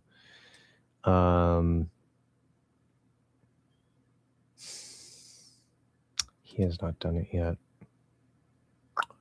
Yeah, we'll do this one. This is a pretty good one. That's my italki profile. Whoops, not in the chat. I don't want to go in the chat. I want to go in the paint. Okay. Why is it red? I don't want it to be red. That looks mean. Purple. Purple is pretty. Okay.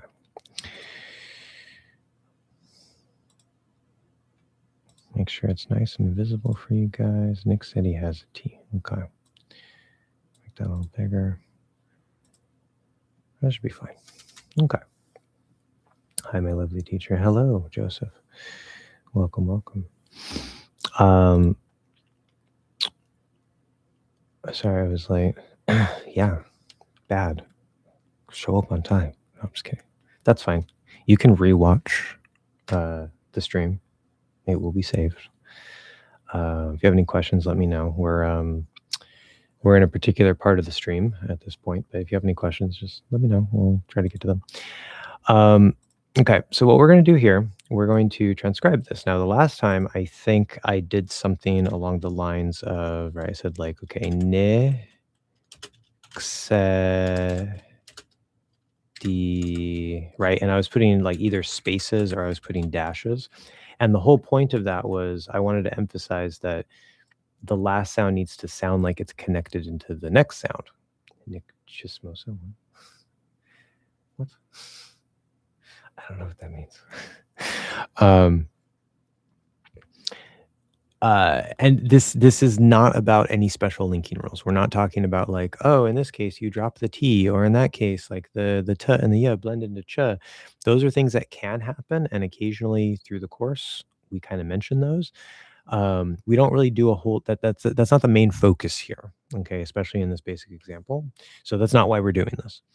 It in my basic linking lessons, right, I laid out a scheme and I said consonants never connect to consonants, vowels always just flow into vowels, they don't do anything special. Consonants always connect to vowels, they always sound like it moves over to the next word. And then vowels never connect to consonants or whatever, something like that, right? And then there's the four general exceptions, so the four big exceptions where, like, you know, R's can link, they can bridge, because R's and L's can be vowels and consonants and whatever, blah, blah, blah, blah, blah. Okay. And that's all good and valid, and I think that that's still a perfectly good way to look at it, and a lot of that I still use. But what I found is more useful because it's a very subtle thing, but I've noticed that a lot of people, whether or not it's consonant to consonant or consonant to vowel or whatever, your brain sees these little separations because of how you learned the language. And even if you're good at putting words together and you can speak pretty quickly, you still have these little like micro hesitations where almost like your brain is trying to pull back between the words. Okay, I don't know Spanish. Sorry. Oh, okay, I don't know what chismosa would mean in Spanish, so I don't know. um, so again, it's a very, very subtle thing. You need to get feedback on this. I can hear the difference usually. Like it's a difference between sounding like, yeah, that sounded natural, like a natural flow versus like it sounded good, but it sounded a little bit off. Right. Um, and the reality, when I say like consonants never connect to consonants, I mean nothing special happens. Right.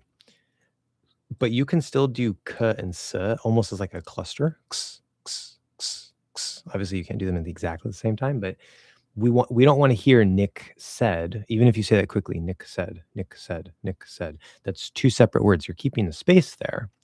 And if you're enunciating, that's fine. That's good speech.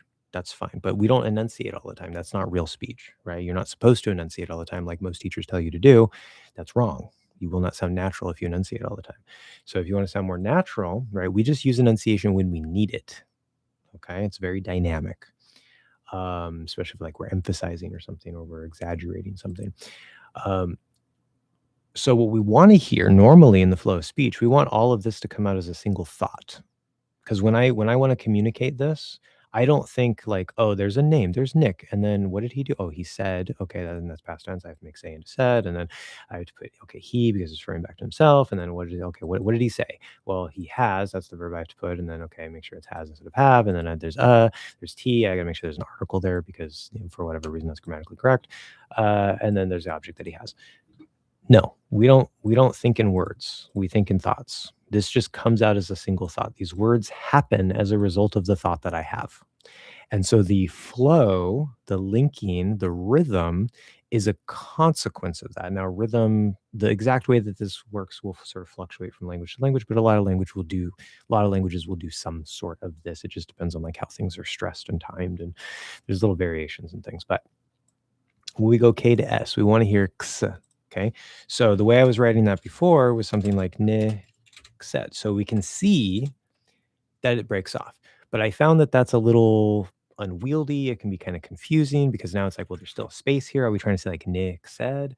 It does kind of sound like that if we try to break off and emphasize the fact that the K sounds like it's connected to the S, but in the flow of actual speech, that doesn't sound like it's there either. Nick said, Nick said, Nick said, Nick said, Nick said, Nick said, Nick said, Nick said. Okay. Doesn't matter what the stress is, you're going to have more of this X sound. Okay. Now, K is a stop sound, so you're going to hear a little bit of a tiny gap in there because it's a stop sound. You can't avoid that. But that has to be in the sound itself, not because there's a space here or there's a space here. Okay. So what I found is a more efficient way to write it. There's no perfect way to visually represent speech because speech is auditory. Remember, as I've said many times, focus on your ears, not your eyes. Okay. Even if you know the IPA, that doesn't help you hear the sounds better. It can help you in a supplemental way, but just knowing the symbols isn't going to make you hear the sound or hear the difference between sounds.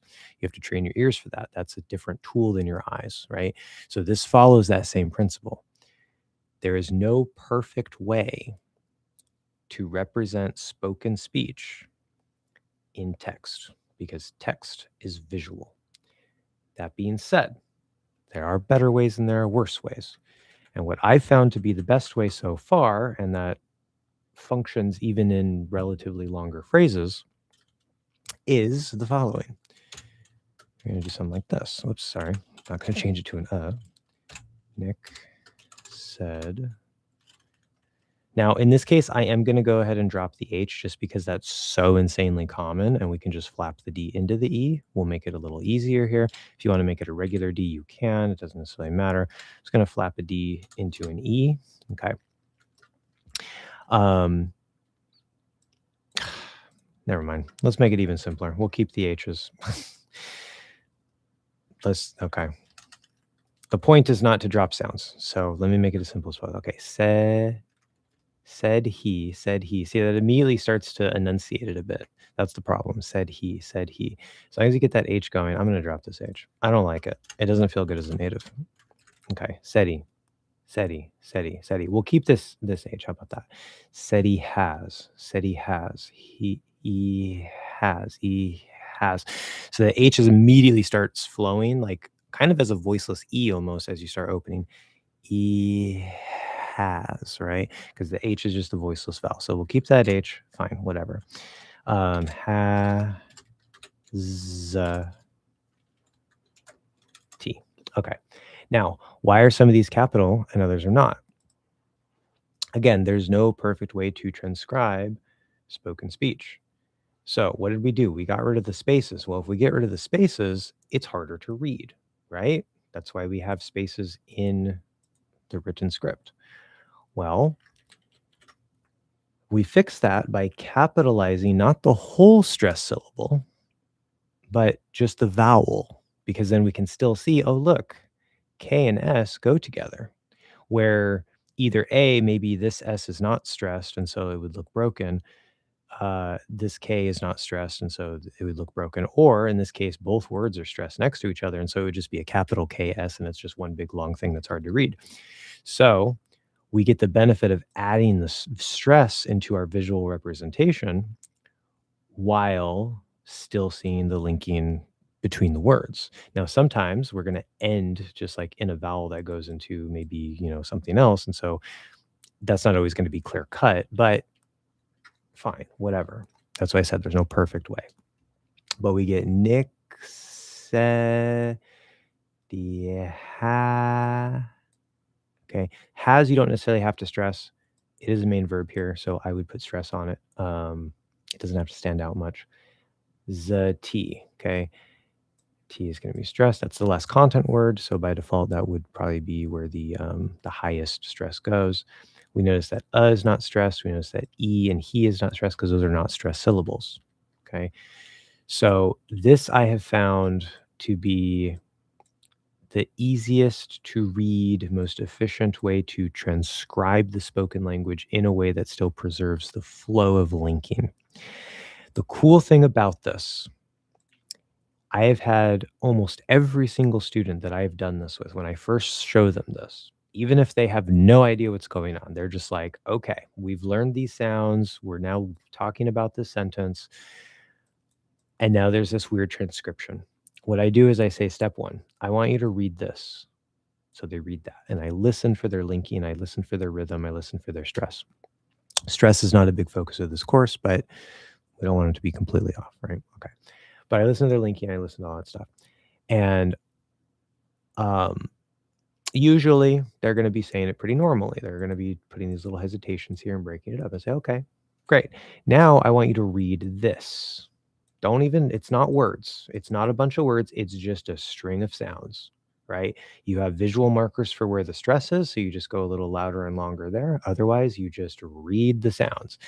And almost without exception, maybe it takes a couple times to do it, but almost without exception, people start naturally linking the flow of sounds together, like one big word, like a thought. And they sound, in terms of the linking, they sound natural. It's almost like magic. Okay. Everything works, but not everything works for everybody. So there's some of you out there who are going to try that and you're going to be like, that didn't work. And that's fine. But again, it's been highly effective for most of the people that I've worked with. But there's more. Yes, there's more. That's the basic information you need. There's two more things we need to talk about here before we get to the root.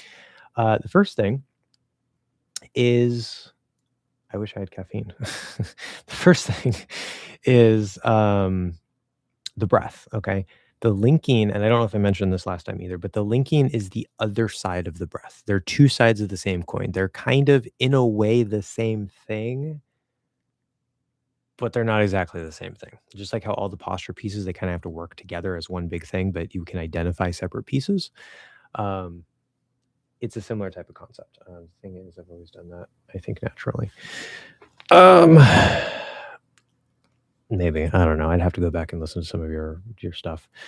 Um, I've had a couple classes with IFAT, so um, but this is supposed to go with the breath. Okay. Now, just by focusing on this, even if you don't focus on the breath at all, you will very likely start sounding better, more natural. Okay. Even if your posture is a little bit off, your sounds are a little bit off, right? This is not directly the posture itself. It's not directly the articulation itself. It's an aspect of the language that does tie into and affect the posture and the articulation in other pieces. So it's in the mix, but this is sort of adjacent. Okay. And we still want to touch on it, especially in the early part of the course as we start building sentences so that we can build a good base because it's relatively simple to do. And if we start practicing that early on, then by the time we get halfway, 2/3 of the way through the course, you're going to have a really good base as we continue to build on top of it, right? Um, but again, part of the reason why we do this is because it's supposed to work with the breath. The breath helps push those sounds out and push each sound or each word forward into the next one, whether it's inside a word or between words. And so if you're not breathing right, it's hard to link right. Okay. Even if I just use less breath, I'm going to speak normally. I'm just going to pull my breath way down. Okay. So if I talk like this, I'm probably going to sound really fry, vocal fry. Okay. But hold on, I have to tone down my breath a bit more. I immediately start sounding kind of a bit more choppy because the breath isn't there to help me link the sounds together. I'm just speaking normally. I'm linking normally, but it sounds a little bit choppy. Or if I breathe, the breath actually helps to flow everything together, helps make it sound clearer. Okay. And it's not about avoiding vocal fry. Plenty of people have vocal fry. I have a little bit of vocal fry in my natural speech. It's just when I tried to lower my breath, I happen to sound more fry-y. That's usually what's going to happen. So the breath can affect the fry, but you don't necessarily have to avoid vocal fry. Some people will tell you not to do vocal fry, but the scientific literature shows that it's actually used by people of all walks of life, all different social statuses. There's nothing wrong with vocal fry. But make sure you are breathing correctly. That's the point. Whether you have vocal fry or not, make sure you're breathing correctly, you're linking correctly. Can you tell us later how to pronounce S and long I? See, this is one reason I hate these words, these terms, long and short, because I don't know. I assume you're talking about I, as in like I or sky or my. Um, and Y in posture, I think in all of them, tip of the tongue stays behind the bottom front teeth or touches them. I think I kind of break the hinge when pronouncing long I. Okay, so I'll come back to that. I want to finish up what I was saying here, and we'll get to that. Okay, so the long E then. That's what that would be referred to in the long for short terminology. See, this is one reason I hate these terms. I don't know what you're talking about. You don't know what you're talking about. Nobody knows what they're talking about. It's the E sound. It has nothing to do with long or short. It's long or short of stress. Okay. I have a whole video on that. So you tie the breath into the linking. Okay, that's part of this. So at first you don't have to worry about the breath. You transcribe it. You try to read it all as one big thought, one big word. Okay. And then you can add the breath on top of that. So then you make sure you breathe in, all the stuff we talked about. Lift your car, squeeze, blow the candles out. As you're reading that and linking them all together in one thing, bam, now you sound clearer, you sound more natural, your breath is working, okay, your throat is open, maybe your posture is not perfect, maybe your sounds aren't perfect, that's fine. That's fine. That's going to take a while, okay? But this ties into that breath system that we were talking about. It's an extension of that, and it helps one aspect of natural sounding speech, okay? You mentioned that there's a feeling like the root goes into the throat. Do we have to keep that feeling throughout speech or reduce it a bit? I hope it's clear. Yeah, so when we talk about root resistance, it's going to stay around that same setting. It's never going to push up. It's never going to push forward. It's never going to squeeze in a really tight way. There's some sounds. There's a couple sounds where it'll get a little tight, like in the or the the dark L. Those are special, and they don't really squeeze in the same way that you're used to, but they will tighten up a little bit. So you want to keep that root around the same thing. Remember, posture is universal. Posture is consistent. So like say that shape in the 1 and the 2, when we said 1, 2, 3, 4, right? We say, when I do ah, same shape, ah, same shape, e, same shape, t, same shape, k, same shape, same shape, w, same shape. It doesn't matter what sound I'm making. Every single sound in the language, including the R, although to a lesser extent, every single sound in the language, you're going to have that shape. It's the same with the root. Every single sound in the language, your root is going to try to stabilize itself in that basic American setting, but depending on what the sound itself is doing, it's going to have to resist in a certain way. Good thing about root resistance, which we're going to talk about here very soon, it's very consistent and only has a couple weird things that happen. Um, so it's not that hard to learn, kind of like the 5. It's more about degrees of resistance rather than the type, like how you resist. So it's going to be pretty straightforward for the most part. We're gonna see that soon. And I wouldn't say that you reduce it a bit. You would actually increase it a bit because you have to keep it in place. Okay. You don't want to let the sound pull it out of place. Okay. Say I'm an extreme and I want to hear improvement very fast. There's nothing extreme about wanting to improve fast. You can improve fast. It depends on a lot of different factors, but fast improvement is not impossible. Could I get some sort of gadget to keep center of gravity throughout the whole day? I know. I was joking with one of my students one day where I was like, it'd be really cool if like I could just like put a mold, like a cast in my mouth, just like find the shape and then like take that out of my mouth and like have it like harden and then just like mass produce a thing that's in that shape that you can then just put in your mouth and then you could actually feel what the basic posture is. Now, that's only going to help you feel so much because obviously I can't put like a mold all the way through here. I wouldn't be able to breathe. You wouldn't be able to breathe. You wouldn't be able to get that in your mouth, right? So like you could probably feel it pushing in here. You could feel like sort of the shape. You could feel the sides. That would be very useful, but it wouldn't really tell you how the muscles are engaging to create that. It wouldn't tell you like how like the 3 and 4 are there because that's not even part of it. It wouldn't tell you anything about the 9, about the throat. So it could be useful and it's an interesting idea, but I just don't think it's practical. It would be cool though, right? Um, yeah. So I don't think there's any sort of gadget or whatever that can help you do that. The closest thing I can think of, if you wash your hands first, you can either use your finger or maybe a spoon. I think the finger is better. And you just like put it right here. This is good for the I don't think it works as well for the other sounds, especially the high front sounds like the E. It's hard, almost impossible to do, or it actually is impossible to do. But if you go like that, you can kind of more or less feel if you're doing the right thing, but just having the finger in there is going to disrupt the environment and it's going to make your jaw a little bit out of place of where it probably should be. So that's already starting to like mess with things a little bit. So you would have to be able to put something in your mouth where you can like it wouldn't be like a finger, but it would have to still be sort of like curved so you can like put it on the middle of the back of the tongue there. I don't know. I don't know. It is what it is. Focus on your ears. Okay. Learn to feel things. I've built up a nice thing here and I'm trying to give you guys all the stuff for free, but obviously you need feedback. Hopefully you can take things and run with them and you never have to see me or pay me a dime. That would be fantastic. That would be great. But if you need help, go to iTalking. That's all I can say. Let's see. Going back to the S and Z sound, are the lips? Did I skip anything? No, okay. There's that question from Joseph that I want to get to. I don't want to leave that behind. Going back to the S and Z, are the lips completely relaxed? Yes.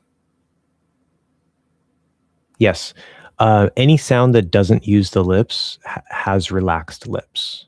SZ does not use the lips. Okay. You can overlap sounds. So if I'm doing like an S and I'm going to go into an ooh, I'm going to say like Susan. I can already have the lips engaged before I'm in the ooh when I'm in the S. Sue, Sue, Sue. And then maybe I get a little bit of movement here. So there's a little, sounds like it's moving because we like that in our ooh. But that's not part of the S. If I say someone saw a sitting. sadist. I don't know. The A I can pull this way. Say, that's part of the A, not the S. Yeah, so S and Z, they don't use the lips. They're not lip sounds. Okay. Uh, if if the sound uses the lips, either because it's on the lips or because it's like an ooh or an o or an ow, that can kind of use the lips. If it doesn't do that, then you don't have to use the lips. Now, there's sounds like sh or zh or or where you can get the first part of engagement without rounding, but that's never required to form those sounds. So the lips actually aren't required in most sounds, and they're not even used in most sounds. But yeah, definitely not in the S and the Z. Okay, so there was one more thing I wanted to mention here, and then I want to get to Joseph's other question before I get lost. What was the other thing? Oh yeah, I was gonna do. Wait, no, that wasn't. Oh yeah, I was gonna do one more thing. So to finish up this exercise before we get into how the root's gonna resist, and before I answer any other questions, Joseph's question up here is next. I will cover that. What we're gonna do here is a special form of backchaining. I think last live stream I mentioned backchaining. Backchaining is not a technique I developed. I wish it was, but it's not. Yeah, there's some native correct but incorrect improper grammar. I wish it was supposed to be were, but it's changing grammar. Anyway, you're supposed to say were, but was is fine. Okay, so backchaining used for pronunciation can be used for grammar. I first discovered it when I was doing Pimsleur a long time ago when I was first teaching myself Spanish. And so like they would say like, repeat the following sentence. And then it would be like tea. And then you say tea. It says a tea. And you say a tea. And then it says has a tea. And I say has a tea, but it'd be in Spanish, right? And so that's a very useful technique. That's where I discovered it. It's great for a lot of things, especially in pronunciation. Different ways that you can use it. Same principle is always the same. You start from the back and you gradually add more onto it. Now we're going to do sort of a special version of that is going to help you not only with the linking, not only with some other aspects of spoken English, but it's going to help you break the barriers so that your thought chunks can actually sound natural. Okay. And this is going to be kind of fun. Usually most people have fun with this. So we're just going to start with E. Now, normally I would be here to hear you say it. And again, it's not about being perfect. We probably don't have most of these sounds perfect at this point in the course. If any of the sounds, that's fine. This is one of the early sentences. I just hear you. Are you doing a good enough job on that E? And fine. Okay. So I say E, you say E. Usually I do it twice. E, you say E. Okay. Then I'm going to say, okay, let's say T. And you say T. T. Okay. Then I'm going to say ut. All right. We're breaking that boundary. Ut. Now that also is one of our basic transitions. It's like everything is built in a way that it links to things farther in the course. Weird. Okay. And then we're going to say zut. Now you could have done a T, sure, but I like to do it in a little bit of a dynamic way. So you say zut. Zut. Okay. Now that's not a word. Your brain is like, do not recognize. It's not a word. But if you listen closely when you say the sentence, Nick said he has a tea, zut, zati, zati. Okay. It might be a little hard to detect because there's an E after that, but it sounds like zut. Nick said he has a tea, has a tea, has a tea. And your brain just sort of filters it. Okay.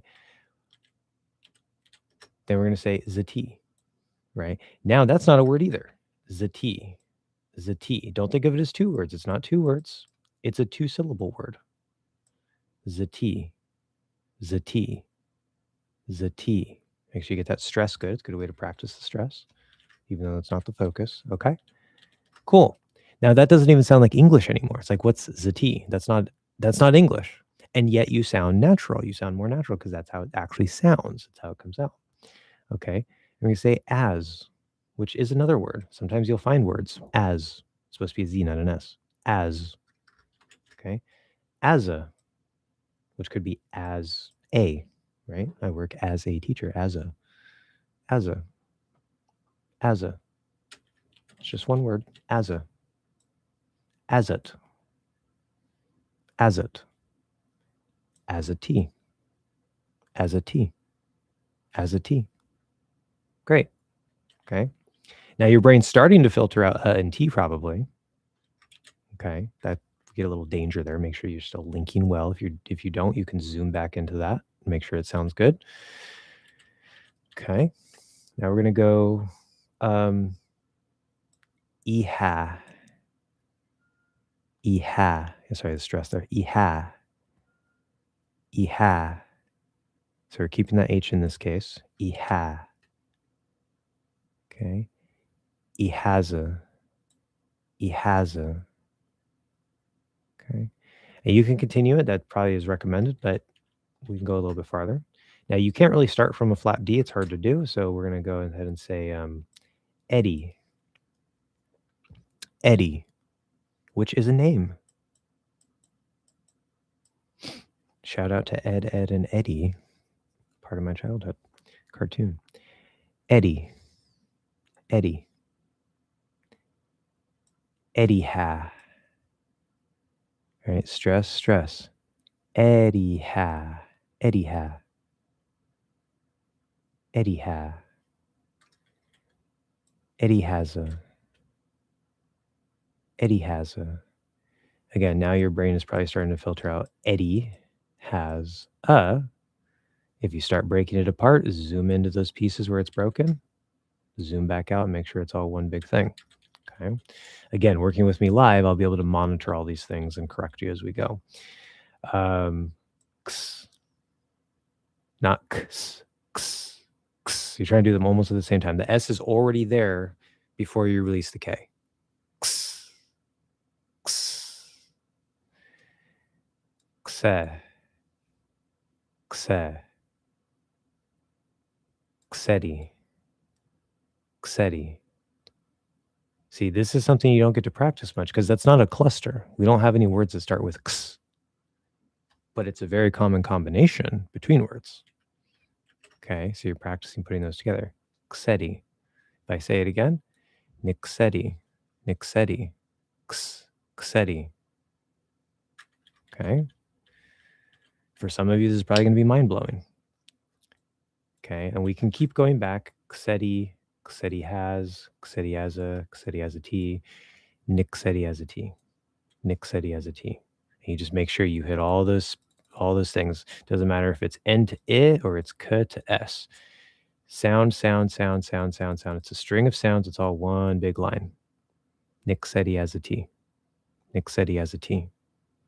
Bam, now you sound like a native. Magic, right? Okay. So we probably have more questions. I want to get to this question from Joseph so it doesn't get lost.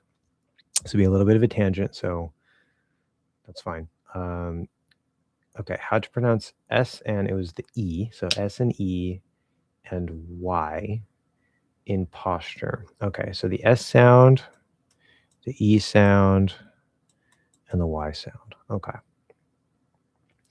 I think in all of them, the tip of the tongue stays behind bottom front teeth or touches them. The answer to that is no. I think I kind of break the hinge when pronouncing long E and Y and move my tongue to the roof of my mouth. That you definitely should not do that at all. Okay. In fact, you want to do the opposite of that. So we'll talk about these three sounds here. Okay. Luckily, they're all going to operate pretty much the same way. So we get sort of a 3-in-1. That's one of the good things, or one of the cool things about how I set up the course. These happen to be all sounds that are within the first section of phase 2. Like all of these sounds are in the first section of phase 2, right? We had that TDN, SZA, KGNG, the ah, and then E, I, Y. Okay, and then A and I is the diphthongs. Those come last in that section. Almost all of those, with the exception of ah and then the KGNG, all of them, and the of course, all of them are up here. So The first section of the course is really designed to where you don't have to worry about the lips because we don't even learn how to do the lips in the E or whatever. Like, as long as you're not doing them wrong, I don't care if you use them or not. As long as you're not tight, I don't care. Usually it's not a problem. Okay. But like I say, E, I don't have to use my lips. Okay. So we don't care about the lips usually in section one, unless it stands out and I have to correct you, but usually it's not a problem. And so you get a lot of practice without worrying about going back and forth and doing all this stuff. Yeah, there's Ks for practical reasons. There's ahs for practical reasons. But for the most part, you're just kind of stabilizing up here and figuring out how to resist the posture while you go through all these sounds.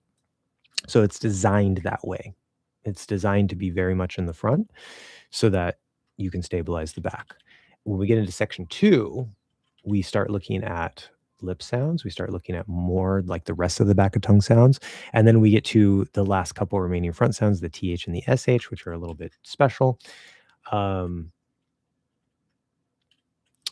so then you learn how to stabilize the posture more with those pieces as well. So these all go in the same group, and because they're all in the front, they're all going to function similarly. So where's the S? The S, and I'm not going to take too much time on this. I'm going to kind of go a little bit quickly. The S is going to be on the blade of the tongue. Okay. No sound in the entire English language is on the tip of the tongue. No sound is on the tip of the tongue. Technically, maybe you can say the TH if we do it the traditional way where you just kind of have it right there. Air goes through there. Sure, we can say maybe we're using the tip of the tongue in a way. That little technical exception aside, no sound in the language uses the tip of the tongue. Okay. We use the blade. So the S is going to be on the blade. The blade should already be lined up under the middle of the bump, roughly. And it's going to be right about there. It's going to be like the exact same thing as a T. A T does a full seal, but then you sort of open the tip and lower it a bit. Everything else, even like, say, from here back, everything else is just the same. It's just sort of helping to create that seal up to that point. Tip opens, comes out. Okay. It's almost the same as a T. It basically is a T. It's like an open T. Okay. But it's on the tip right under the bump. Great. Okay. That's the position of the S. Notice that I am not near the teeth because my posture is pulled back. Okay. Notice that the front of my tongue, the tip of my tongue is nowhere near the bottom teeth because I'm lifting the blade. So the shape of the tongue would be something maybe sort of like this-ish. Maybe. It's hard for me to draw exactly, but the tip of the tongue is very high. Now I can maybe get it to like here-ish, sort of shape it in. I don't recommend you do that, but it's definitely not going to be down here. Be down here. You're not going to be close to that at all. Okay. As a general rule, your tongue will never ever touch these teeth. In vowels, as an advanced thing, it is possible to stick your tongue right there on the bottom teeth and do every single vowel or almost every single vowel. E, o, okay, ooh, whatever. You can do that, but that's advanced. And I don't want you to do that until you have full control over your posture, especially back here, because the reason why you're touching the teeth is most likely because your posture is out of place. Okay. So once you master the posture, you can choose to do that. I'm a native. I already have my posture. I can do that. But the way I do that is I stretch this forward and anchor it here while then shaping all the sounds, all the vowel sounds, not the consonants, the vowels. Okay. So I want you to ignore that. I do not recommend that you try to do that. So then the general rule becomes you're never going to touch the bottom front teeth ever in any sound. If you do that, you're doing something wrong. Okay. That's the guideline. You're also never going to touch the top front teeth, except in a couple sounds you can. Okay. Not the T. Definitely not the T, not the S. Okay. You're not going to be even close to the teeth. A lot of S's are like right here. They're like really close. Okay. We don't want that. So, that's the positioning. Okay. What happens with the posture? Well, we're going to end up, so notice I drew a line like this. That's the sides of the tongue. They're sort of going up along the teeth here. This is like the third tooth. Okay. You can sort of get in that groove of the third tooth or whatever between the third and the fourth. But the body is more doing this. Okay. And it's not that the front of the sides are lifting, it's just that because the front is lifting, there's gonna be a little bit of, that sort of comes up as well, but we're not trying to, like, shape it like the middle necessarily. Um, but the reason why I mention this is because whatever part of the tongue that the sound is on is the part of the tongue that you use, and then the posture needs to resist the rest. So what does that mean? And there's wiggle room. In real speech, among natives, there's wiggle room, okay? I'm teaching you guys a general principle to help you avoid a lot of mistakes. Some things that I tell you, you ask a native and they'll be like, "No, I don't do that." That's fine, okay? Um, what I tell you is not always the only way to do it, but it is, in my experience, the best way to avoid problems, okay? So I recommend that you try to do it this way because I can guarantee you'll start sounding better, and then once you get that more stabilized and you have your posture more in place, you can get a little bit loose with things, okay? I just wanna put a little asterisk there, okay? So the actual if we talk about sort of the middle line of the tongue through the middle here, through the front, right? So not middle in terms of the middle of the tongue, but sort of the center line going from front to back, which is low in the middle, right? So low in the back, okay? Um, we're gonna have sort of a shape kind of like this, roughly, okay?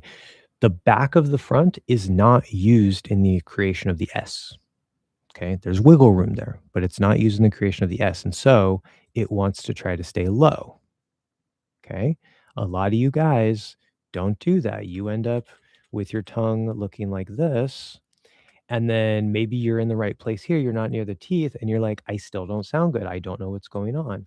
Well, this can cause airflow problems. It can cause, resonance problems. It can cause issues with like your posture getting a little out of place indirectly. It can cause all sorts of things, right? So you want to try to make sure that you're just using the blade, the front half. You're just using this part. That lifts, the rest tries to stay down. Again, the sides, yes, the sides are still touching, but that middle line, you should feel like this is like the tip of your tongue here. The sides are kind of going like this along the teeth up because the S creates almost a full seal like the T. That's why. But then the middle line of the body, like here's the tip, and then you're going like that. Okay. So you're going like that.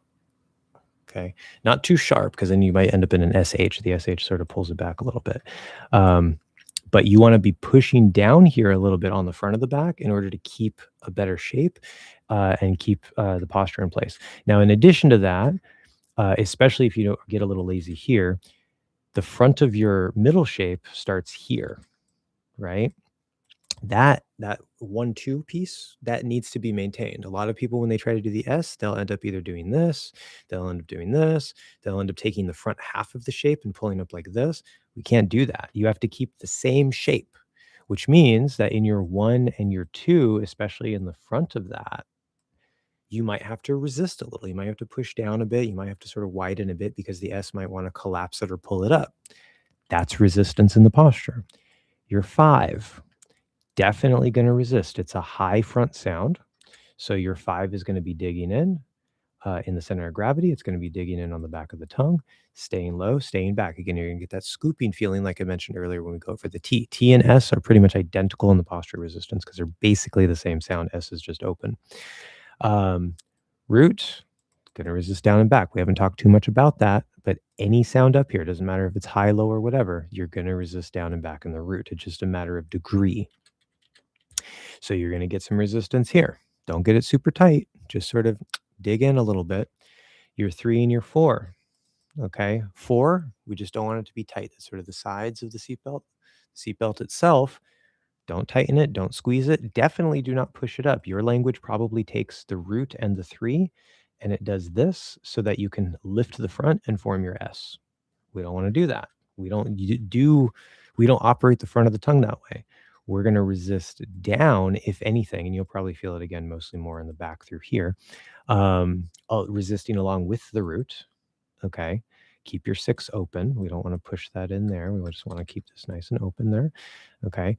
But now you have sort of a base here that the front in connection with the hinge can push off of in order to lift itself. It's a completely different way of using the front of the tongue. Okay. while maintaining your middle shape, of course. Because if you're doing this, you're going to be pushing and flattening that shape. Okay. This is why it all works together. Okay. 8, we don't really have to care about. 7, we don't really have to care about. 6, we don't have to care about as long as you don't squeeze, collapse it or anything. 9, you might have to resist a little bit. Just keep it open, keep it low. Not a big deal usually. Throat, again, keep it in place. Not usually a big deal. It doesn't really pull too much on that. Make sure you're breathing. Okay. So we have the 1, 2. Make sure you keep your structure. 5 resists, resists. 3 probably resists a little bit. Definitely don't push it up. Bam. Complex 1 is in place, complex 2 is in place. Most of the pieces don't even matter. Now you have an S. Okay. So we talked about the articulation, what part and how. And then we talk about, well, what does the posture have to do in response to that articulation? Okay. Cool thing about all that. I want to make sure I fully got the whole question there. Yeah, in the posture. Okay. The cool thing about all that is, yeah, I got it all. The E and the Y are going to function very, very similarly. Now, the cool pattern is that there are no vowels on the blade except for the start of A. That's the one exception. Okay. All of the rest are consonants. They're all consonants here. Okay. The T, the S, the sh, the th, et cetera, et cetera. Now, remember, this part of the map is approximate. It's not to scale. So it looks a little messy. Keep that in mind. This is a really big tooth. It's disproportional compared to, or maybe it's small in this mouth. I don't know. We have to have room to see things. So keep in mind, this is not like a 1-to-1 representation. It's an approximation. But if you divide the middle or the front of the tongue in half, consonants are going to be on the front half, specifically the blade, lined up usually under the bump. SH will pull back a little. TH will stretch forward a little, but we're still make sure that the blade is the thing that we're basing it around. The Y is right on the middle line. Okay. So you're going to lift this part. You can squeeze it forward a little bit. You don't necessarily have to. It's going to get kind of close to here. We're going to squeeze through that gap. It's kind of like an E that wants to be a consonant. So we get a little bit of friction. Okay. But now I'm using this part. I'm not using the blade anymore. The blade is actually now going to be kind of curved down out of the way while I use that middle line, roughly. Okay. That's the articulation. What does the posture do? Everything that I just told you about the S, with a couple slight little differences, because now we're not on the blade, we're here, but all the same basic things I said. Resist here, keep your 1 and 2. Don't push up in the 3 and the 4. Okay, you might push down a little bit, resist in your 5, et cetera, et cetera, et cetera. Resist in your, it's all the same, just a slightly different degree, slight different adjustment, because the sound itself is in a slightly different position with a slightly different shape. Okay, the E, cool thing about the front vowels. So I said the only vowel that's on the blade is the start of A. All the other front vowels are on the back half. We're going to go E, approximately. Again, this is approximate. I'm putting this underneath because the jaw is going to open at least a little bit. Okay. And then the Y is up here. So the Y gets on the middle part. All of these are on the back half, but they're a little bit farther down and back, a little bit farther down and back, a little bit farther down and back, a little bit farther down and back. But they're all in the same part of the tongue, just not the exact same spot. And there's different shaping and stuff and details and blah, blah, blah, some of which I've talked about before, some of which I haven't, because they've developed in the course of things of how I always evolve my teaching. But most of it I talked about before. So now the blade isn't used at all. Okay, now does that mean that the tip in the blade is going to be down here? No. Can it be? Kind of, sort of. Yeah, because we're not really using that part. It could kind of just be hanging out. But generally, the front of the tongue as a whole is going to be lifted. And the exact thing that you do with the front, like the I can have it be shaped like this, as long as this isn't tight or being like, shaped in a particular way. It's not like blocking anything. I can do an with that. That's fine. There's some sounds are a little more flexible than others, but the sound isn't there. The sound is here, right? For the here for the E, et cetera, et cetera. And so for these sounds, these are on the front of the back. So you don't need the resistance here. Okay, that doesn't have to resist anymore.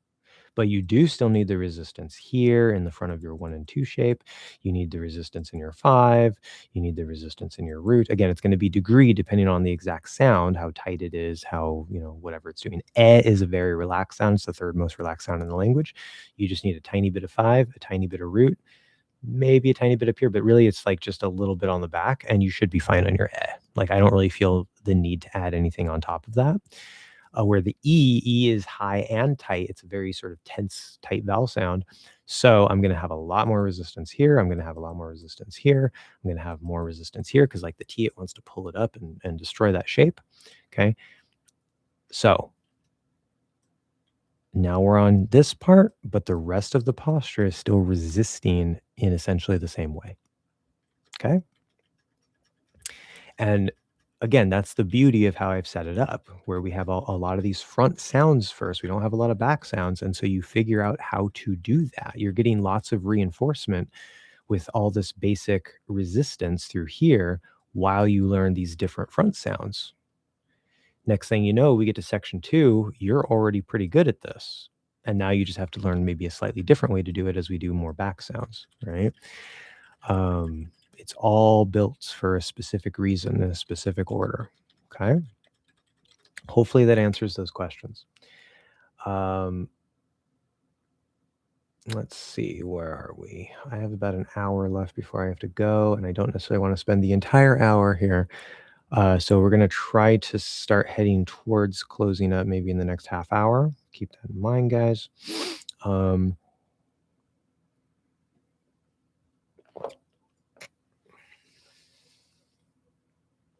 Okay. So how to free mouth and tongue from tension when speaking. Also, when linking, I tense my tongue and speaking when I pronounce. I feel like I missed something because I read another thing from you. Was that later? Oh, yeah. You said break the hinge when pronouncing the E and the Y and move my tongue. So what I just described will help you not do that. Okay. If you're still having trouble, because in all of these front sounds, the t, d, n, s, z, sh, j, th, the, y, e, a, not the a, okay? The and the a can start getting a little loose on the hinge. You don't necessarily have to touch it. You do need to keep your shape. Of course. I can do it in a very lazy way where I can still technically touch the fourth tooth. But probably in the you're going to break it because you're going to open the jaw a little bit. That's fine as long as you keep your shape. But in every other sound, all the other sounds that are in the front, you will be touching this. And generally, the higher the sound, the more you're going to be touching it. You can actually sort of push into it a little bit, not in a super tight way, but to give it a little bit of a structure and tension in a lot of those high front sounds, consonants and vowels, especially the vowels, because they're supposed to sort of float there, in order to give more stability to the front of the tongue, because we're not using the root and the seatbelt to support it, right? So if anything, your posture should be stabilizing this way, so you shouldn't be pushing up too high. But then if you feel like you're losing contact, then you're maybe doing something else. Maybe your jaw is too open. Like, I don't really know what would be causing that. I'd have to analyze that. But you should be able to keep contact with that fourth tooth for almost all those sounds. Again, the shape is the most important thing, not the fourth tooth, but you will happen to touch the fourth tooth with this part of the tongue in most sounds. It's just sort of a byproduct of how the posture is set up. Okay, how to free mouth and tongue from tension when speaking. So as I said earlier, I don't think you were here for that. It's not about relaxing. It's about relaxing your tension, your native posture settings, your articulation, because your the sounds, even if we both have E, your E might be tighter, right? So you want to remove your tension, especially your posture tension. But if you had no tension, you wouldn't be able to speak, right? We use tension and shaping to form sounds. We use tension and shaping to get the base posture into place. We use tension to sort of resist and keep the posture in place. You don't want to overdo it. You don't want to be too tight. And that is something that some people struggle with, is letting go of all that extra tension, whether it's coming from their native language or because they're just trying too hard and they're not used to the American settings. Again, the breath, if you get the breath in the throat right, it will help you remove a lot of tension. That's one of the other good benefits of the breathing. If you breathe right, it's not guaranteed. Again, it's not if X, then Y. But if X, Y is easier. Y is more likely. Okay. Breathe properly, and you will probably be able to get rid of quite a bit of tension. Also, when linking, I tense my tongue when speaking. And when I pronounce k and g, I push my tongue forward. Yeah, so those are problems. When linking, you tense your tongue when speaking. So again, there's going to be some tension for the posture. There's going to be some tension for the sounds. So that's not necessarily a problem as long as you're not too tight and you're doing it in the right way. You're resisting in the right way. When you pronounce cut and ga, you should definitely not be pushing forward.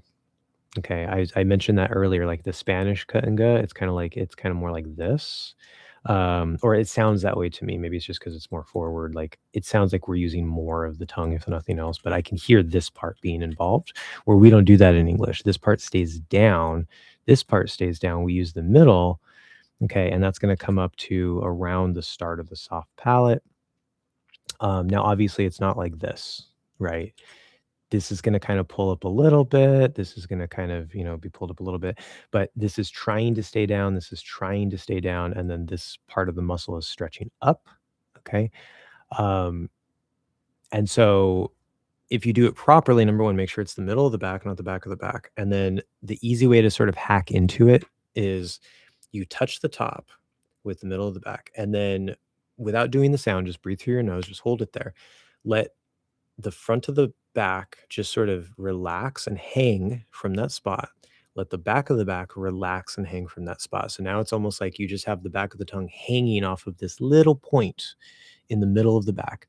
You need enough contact to make sure you can stop the breath for a second and then push it out. Because if it's too light, you're not going to be able to make a K.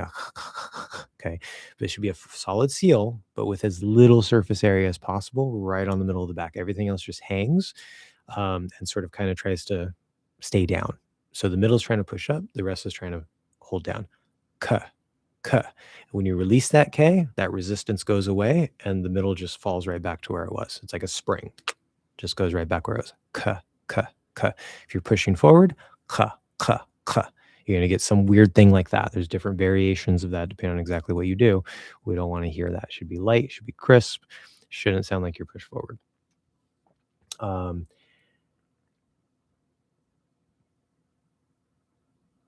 Things. There's so many little details I could tell you guys. I don't want to get lost in all that. I tried a pen instead of my finger. Not perfect, but it kind of works, especially when I'm watching myself in the mirror. Okay.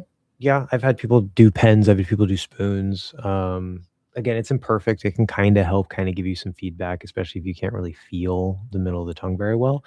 But it's very limited. That's like an early on technique that maybe you can use.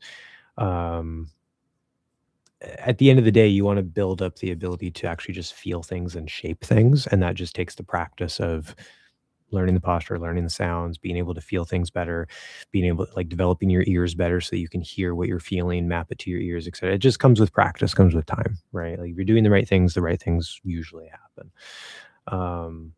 Samara Sakura. Sakura. Sorry, I'm not saying that very well at all. Samara Sakara. Something like that. I don't know if that's Japanese. It seems Japanese to me. But if not, and that's offensive, I'm sorry. You're a great teacher, Cute. Oh, thank you very much. I appreciate that. If you're still here. I know it take a while sometimes to get to things. It's very useful. I'm going to try that. Thank you. You're welcome. I don't know what you're talking about specifically, but cool name. I know, right? It is a cool name. People never say IFAT is a cool name. You named yourself, all right? I feel like that's a personal problem. You don't really have any room to complain. That's like me naming myself Catlin and then complaining that everybody's calling me Catlin. Pick your name, bruh. Pick your name. No, that's cool, right? It's a fun username. It's mind-blowing how much information. Well, now, yeah. It's mind-blowing how much information you can extract from just one simple sentence. Oh, I know. And that's just, we were just talking about the linking and the breath there a little bit with the stress. Like, that's not even everything. All the stuff I just told you guys about, like the Y and the S, the Y and the E, I could do that analysis for every single sound in this sentence and then show you how you go from this sound to that sound to that sound and how it all like, but I'd be sitting here for a while. Like, okay. Maybe I'll do a live stream where I just do a deep dive into one sentence in every aspect. And I just say, hey, this is the posture here, here, here, here, here. And then you're just going to, that'll probably be a useful little video. But, at the end of the day, I'm describing to you. I'm telling you what to do. You still have to make sure it happens. And that's easier said than done. Remember, just like with grammar is a description. You can memorize all the grammar and pass a C2 level grammar test and still not be able to speak a single basic sentence because grammar is just knowledge. Knowledge is not skill. So it's the same thing with this. I'm giving you guys a bunch of knowledge. I can't give you feedback because I can't hear you. Okay. If you were working with me or somebody else, if you have a friend or whatever that can maybe give you feedback, then you can start sort of adjusting based off of that feedback. Also, recording yourself helps. It's limited, but it does help. If you record yourself, compare it to a reference recording from a native, that does give you some sort of feedback that you can try to adjust as well. So feedback is a very critical part of the puzzle in order to build this skill. This is just the knowledge. Okay. Never forget that. Thank you. You're welcome. We got hearts. Great. Awesome. I love the hearts. You're amazing and very clever. Thanks, Miracle in this world. Oh, thank you very much. It's so sweet. So sweet. Hey, IFAT, how's everything? Your name is so unique. I've never heard that name before. Haha. Yeah, I know, right? Praise the IFAT. Everything's good. Thank you. I think IFAT is really cute. I'm not weird. Not weird at all. No, we love IFAT. This is going to be clipped out of context. I swear to God. It's like, what's this random trans woman talking about loving IFAT? Thanks. This is all your fault. Anyway, the and are in the same spot on the back of the middle, but there's a range for how high we place the sound, right? And the half L is on the front of the back. Don't cry. It's okay. You just ruined my life. No big deal. No. So yeah, I'm going to answer this question and then I'm going to I know a lot of you are probably waiting for the root resistance that I mentioned that I keep trying to get to. No, let me get to that first so I can be done with this and then I could just answer questions for the rest of the time. Okay. So the other thing I was going to mention with this sentence, okay. You don't have to do this, but I find that this is very useful.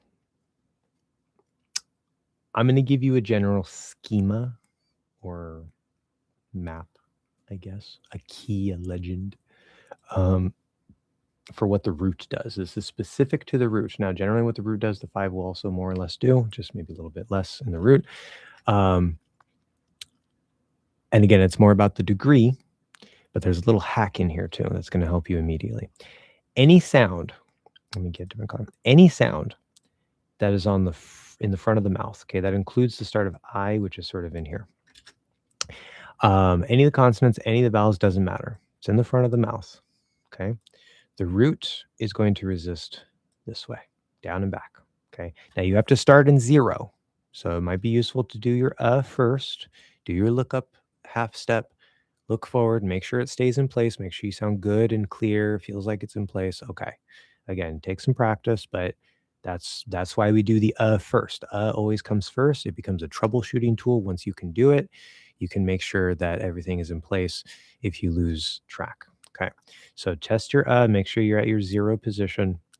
Then any sound you do up here is going to resist down and back. So we can visually track that. And what we're going to do is we're going to say E, down and back. Now, depending on the amount, you could give it a big arrow versus a small arrow.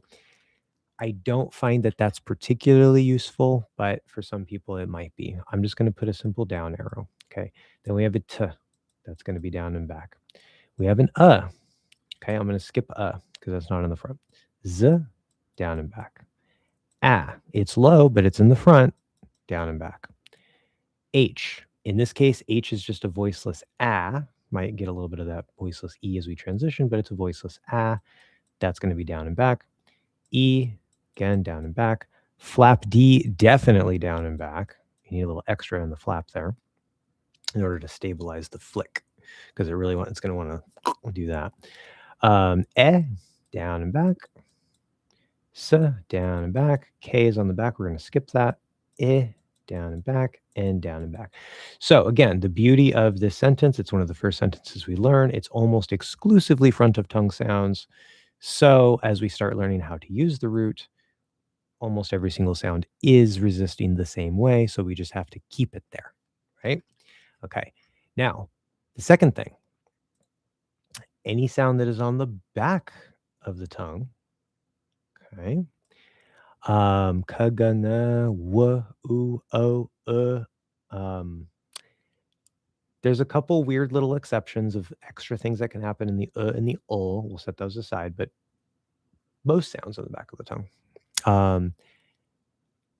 If you're on the back of the tongue, you want to make sure you're still back enough. You're still based off of your 0 position, but you really just have to resist down because this wants to pull up. So this is resisting down, this is resisting down, and then through here in the root, you're going to also try to resist down. So you're almost going to feel like you're sort of stretching between the bottom of the back and the top of the back. You're going to feel like that a little bit.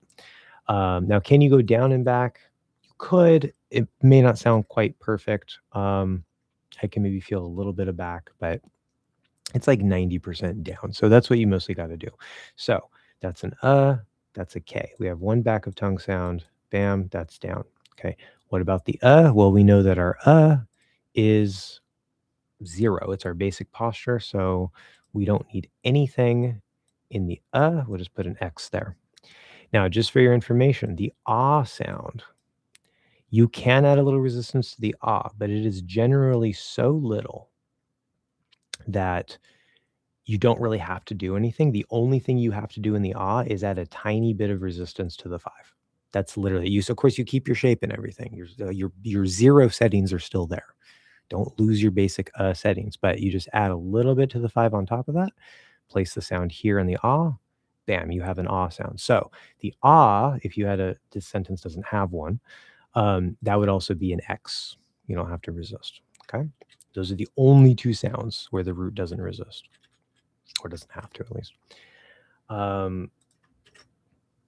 Okay. So the hack here, which works extra well in this sentence, we only have literally 2 sounds that aren't on the front of the tongue. The hack is just to hold, like go to your 0 first, make sure you're in 0, you're good. And then add a little down and back. Don't squeeze it. Okay. Maybe add a little bit of tension, but you're just locking it down and back. And just hold that while you read the entire sentence. That's the sort of easy thing. And when I have people do that, they don't sound perfect, of course, but they immediately sound better.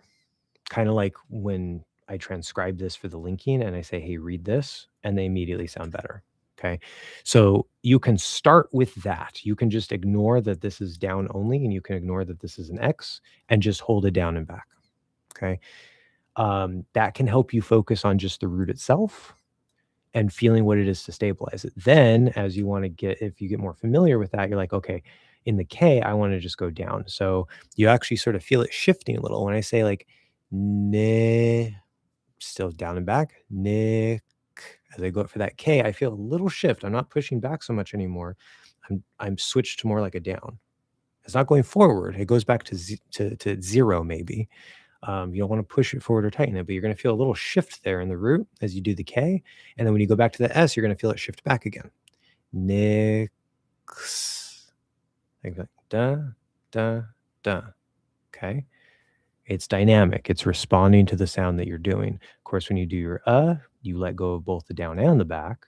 But then right after that, right before that, you have down and back. Right after that, you have down and back. So if I go z, I can feel it. It's like resisting, relax a little, resist a little. Okay. And it could be subtle. It could be kind of hard to feel at first.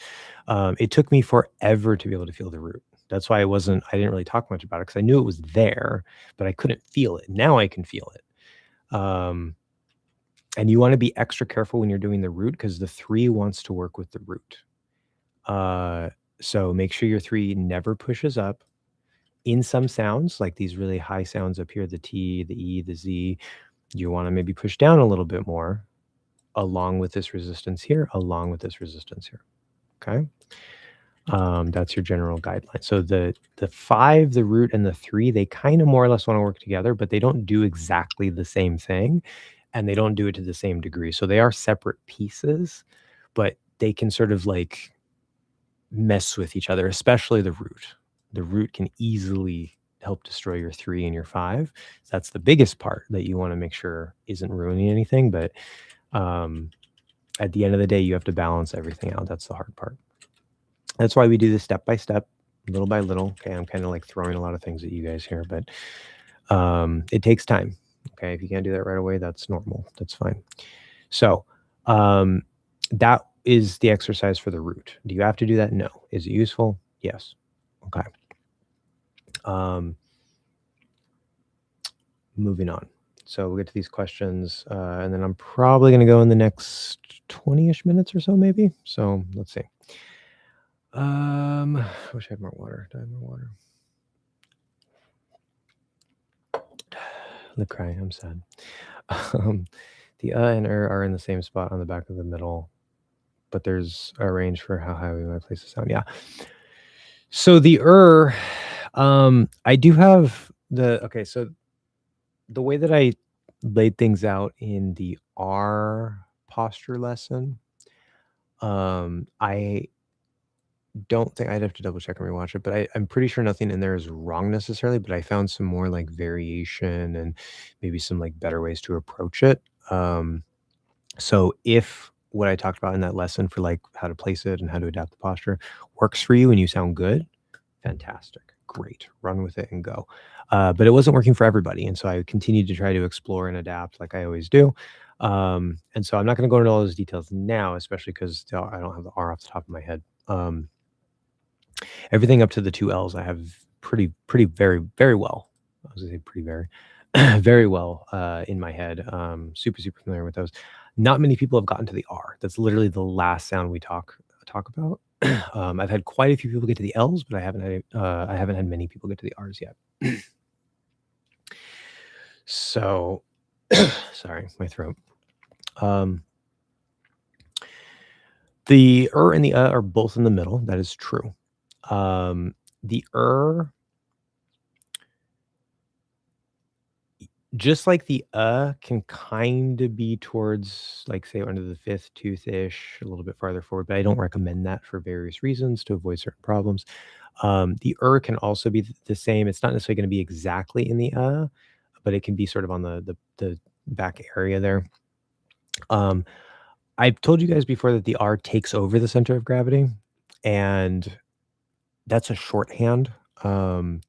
It mostly takes over the center of gravity. I might have mentioned that before. I can still feel the faintest bit of just sort of like clinging in there, sort of trying to stay there. The is almost like destroying it. It's like trying to like pop it out. Doesn't quite go. So this is really deeply embedded into my posture. But it does, as I say, it takes over the center of gravity because it becomes the thing that colors other things. Instead of the schwa coloring everything, now the starts to color everything when you engage the So practically speaking, it does take it over. It just doesn't completely erase that that thing. So you have a little bit of a range here, but yes, the middle of the tongue is going to sort of come up. It's going to pull this into it. It's going to kind of pull this into it. You're going to get a little bit of a different shape. It doesn't completely break the posture. It's going to sort of modify the posture a bit. But there's a range for how high we place the sound. Yeah, so the is generally going to be very low. If you get closer to like a true schwa, you might, lose a little bit of your shape. You might not be quite as low. Like the center of gravity is like a fully formed sound. That's nice and deep and low and shaped. The true schwa is sort of just like the really lazy version of that. right? And so it can maybe come up in a way, not in the sense like you're trying to push it higher, but just that like you're not pushing fully into the sound. It's a little bit closer to like that zombie or dead tongue sound. Um, so there's a little wiggle room there, but that's just between like true schwa and fully articulated center of gravity. Not too much there. And we're talking like maybe like a centimeter, if that. Like I don't even know. Like centimeters pretty small, like maybe millimeters. It's very small. The obviously is going to sort of try to take that middle up. You still have your shape there. It's going to try to collapse the shape, especially on the sides. The two is going to lift up instead of being like this. The two is going to be like this, but the middle part of it, that one where we try to push down, it's still there. It's just narrowed. That's something that I didn't have in the original R posture lesson. And I realized when I started telling people to do that, they started sounding a bit more consistent and a bit better. So that's one thing. I see people have like saying nice things about me, but I want to finish explaining this. The R can go a little bit higher, can come a little bit lower. Yes, there's a range for that as well. It's a little bit of bigger range than the can have. But the is always going to be lower than the Like it's just a lower sound. Just like a is always lower than e, is always lower than oo. That's just how it is. Then the half L is on the front of the back. So to clarify this, give you guys a little update on that. So I mentioned earlier that I said every sound on the back of the tongue is on the middle of the back. And I have a little update there because the way that I've taught the dark L, or the half L vowel, as I like to call it, and the as in book, is I said it feels like they're on the front of the back. And I still think that that's a perfectly valid way to look at those two sounds. I don't think it's wrong. I do think that I have a little bit of a slightly more accurate and better way to describe it that has helped people to get it that otherwise were not able to get it based on my description of it being on the front of the back. Okay. I feel like it's on, like these are on the front of the back. But when I gave this little adjustment, a lot of people started actually getting it more easily. So the right here, the k, same thing. It's just going to be touching the top. K, g, ng, w, u, o, okay, ul, but not quite because, okay, all these are just in a line on the middle of the back. That's fine. We're going to ignore that. What about the and the ul? Now the what I have found is actually, so I described it like a pinch before, right? Now we know we want to dig in with our center of gravity, so it's not actually going to go like this, but it does kind of feel like that because the is very tight, and the is basically trying to push this way. It's the only sound that tries to push forward. It actually has like a forward tension in the articulation, not the posture. Posture never tenses forward. No other sound really does that. Some sounds up here can kind of maybe stretch a little bit or whatever, fine, but nothing actually like tenses forward like this except for the because of that, the center of gravity really needs to dig in. Try to dig into that back of the tongue is like really tightly. Okay. And what I found is that instead of trying to feel it here and just put it directly on this part of the tongue and lift that up, it's actually a lot easier and more efficient if you imagine that it starts here, but you're taking this part of the tongue and you're trying to push it, sort of almost stacking it on top of the front of the middle and squishing that front of the middle between the center of gravity and the middle of the back. Now you have like a steering wheel. You can sort of just tighten it, and that'll give you most of the tension for the sound. However, you have to be careful. The front of the back is resisting. And in fact, the center of gravity and the front of the back will sort of resist as one unit. It's almost like two fingers bandaged together. They act together. And then the back of the back resistance, because remember, I talked about that in some other sounds. Okay. If you have a back of tongue sound, K, ooh, whatever, this is not going to be part of that. That's going to resist in the posture because you don't want that to come up. Okay. Well, when you're doing an it is extra important that you really lock this down because this part is trying to pull it with it. And so you won't get the proper tension and you won't get the proper articulation if you don't have enough resistance here. Okay. So lock it. Okay. While we're here, the root will mirror that. This is the and the dark L are the two sounds, aside from maybe the where the root does something that it doesn't do in any other sound. And what it does is it'll do this and it'll do this. Okay. Now this seems counterintuitive. It seems like it's pushing up. It's not actually pushing up. It's twisting, just like the top. It's trying to do the same motion. So the whole back of the tongue, as the middle of the back tries to escape through the front of the mouth, but it can't. It can't even go to the center of gravity because it's on the back of the tongue. It's trying to push its way out. Center of gravity resists, back of the tongue resists, root resists. You just tighten it up and your root will be tight. You don't want it to be squeezed in a narrow way. You don't want it to be pushing forward or anything, but it will be relatively tighter than other sounds. Okay. So just tighten up that valve. Okay. You're trying to close the water from escaping, right? Close the valve, whatever it is. Do it right and you'll sound great. Okay. You don't want to come too high and block too much. You got to make sure that some people, they end up sort of in a high ooh. They're like, that's not right. Some people, they don't quite get high enough and they end up halfway to They're like, that's not right. So there's ways that you can get it wrong, but if you get the articulation correct and you get the resistance correct, you'll be doing the right sound. Okay.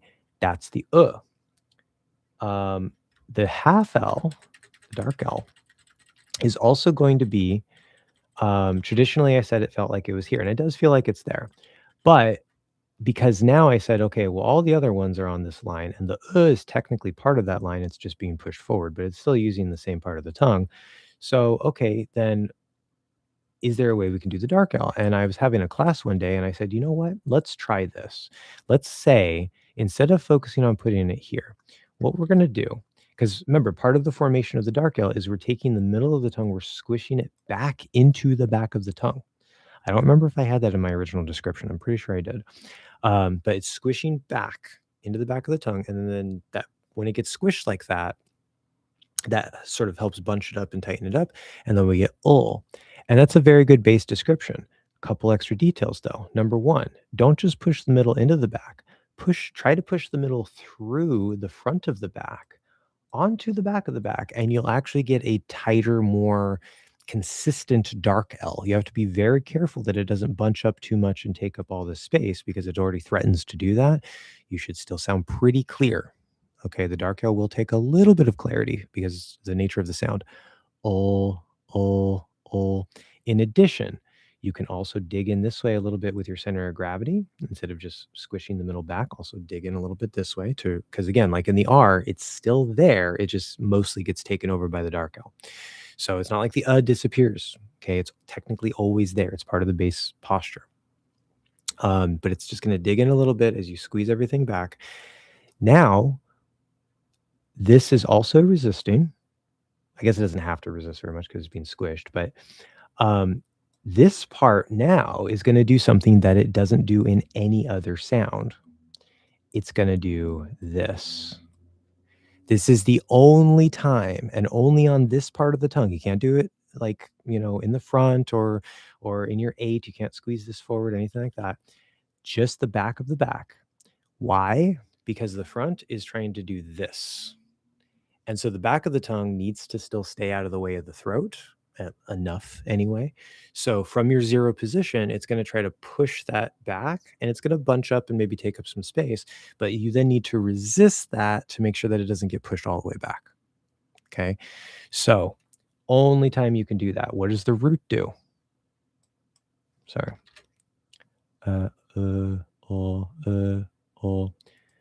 It feels very similar to the I feel like I'm sort of tightening like that, but with an additional downward pull in the middle.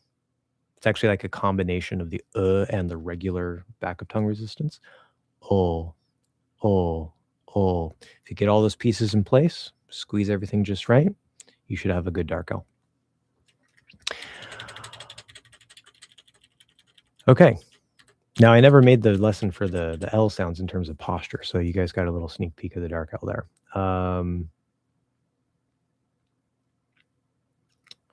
Everything's good. Blah, blah, blah, blah, blah, blah, blah. S and Z and SH and E and there's a thing called commas. They exist for a reason. Sa, za, sha, I, cha, ja. Also ja we can put in there. All are with front of tongue, so yeah. Yes, yes. You have ta, tadana, saza,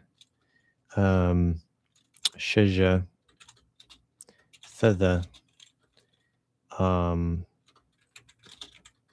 chaja, ya, e, e, a. Technically, the start of I is more on the front of the middle, but we can kind of squeeze that in there. But yeah, all of these sounds. Oh, and then of course the light L or the L full L consonant. Okay, not the dark L. Dark L is on the back, but yeah, the light L would also be there. So yeah, all these sounds. This is like half the sounds in the language, right? This is a lot of sounds. Front of the tongue. So you're going to resist in that posture very similarly for a lot of these sounds. Of course, TH has some special considerations. L has some special considerations. The sh and as a consequence, the ch. These have some minor special considerations, but it's mostly the TH and the L. You mentioned not liking your voice, and I noticed. Oh, welcome, Adam. I don't know if you're still here. Sorry, I know I take forever to get to stuff, but if you're still here, thank you, and thank you for commenting. You mentioned not liking your voice, and I noticed you're coughing a lot. While you are super knowledgeable yourself, I wonder if you'd consider speaking to a speech pathologist who specializes in both. Well, so the reason I'm coughing a lot is partially because I need more water, and I don't want to go get any, and I've been talking for like 3 hours now.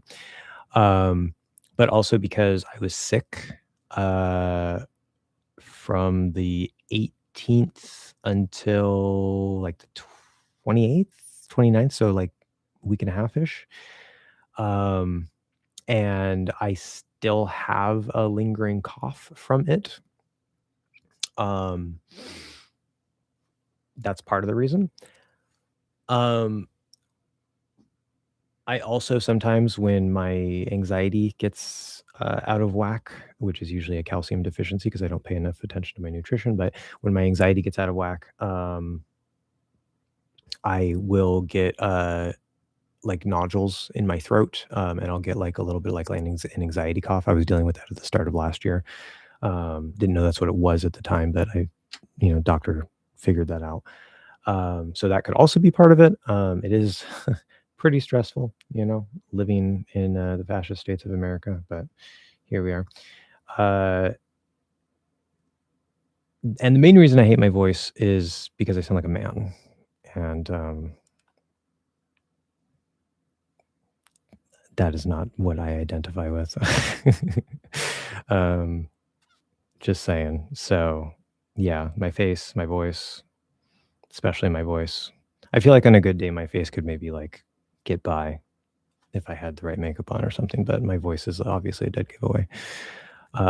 So it wouldn't be a speech pathologist I need to see. It would be a voice training coach for the gender of voice, which is similar type of work to what I'm teaching you guys with the mouth posture, but it's different stuff. Similar, but different. And it's a pain in the ass. And the worst part is I don't want to do it. I hate this voice, and I hate this voice enough to try to put in the training, but because I really don't want to have to deal with it, and I think it's a bunch of bullshit, and I wish I had just been born in the right body to begin with, makes it hard to stay motivated because I'm just like with all the rest of the stuff going on, especially if I'm being hit by dysphoria like I was the last couple days, almost breaking down. It makes it hard to practice. So yeah, but I appreciate the comment. I appreciate the caring for sure. Thank you very much. We have a weird face from IFAT. Makes sense. Sheridan, I think this is your first comment today. Welcome. I think I've seen the name before. Does your tongue have to touch the hinge all the time? So I mentioned this a couple times earlier, and this is something I'm starting to emphasize more with some of my beginning students because I was noticing people were getting hung up on like, I can't touch the fourth tooth while doing the this or that or whatever.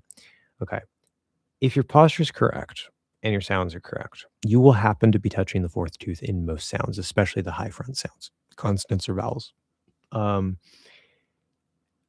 the lower the sound, the less contact matters.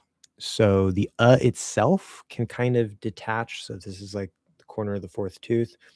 You can kind of get a little bit off of it. You can't get too far because it's probably not going to work, but you don't have to technically be touching it. I tell you guys to touch it to create a good base because most of the time I'm touching it, but technically I can do it without physically touching it. I'm just like right next to it.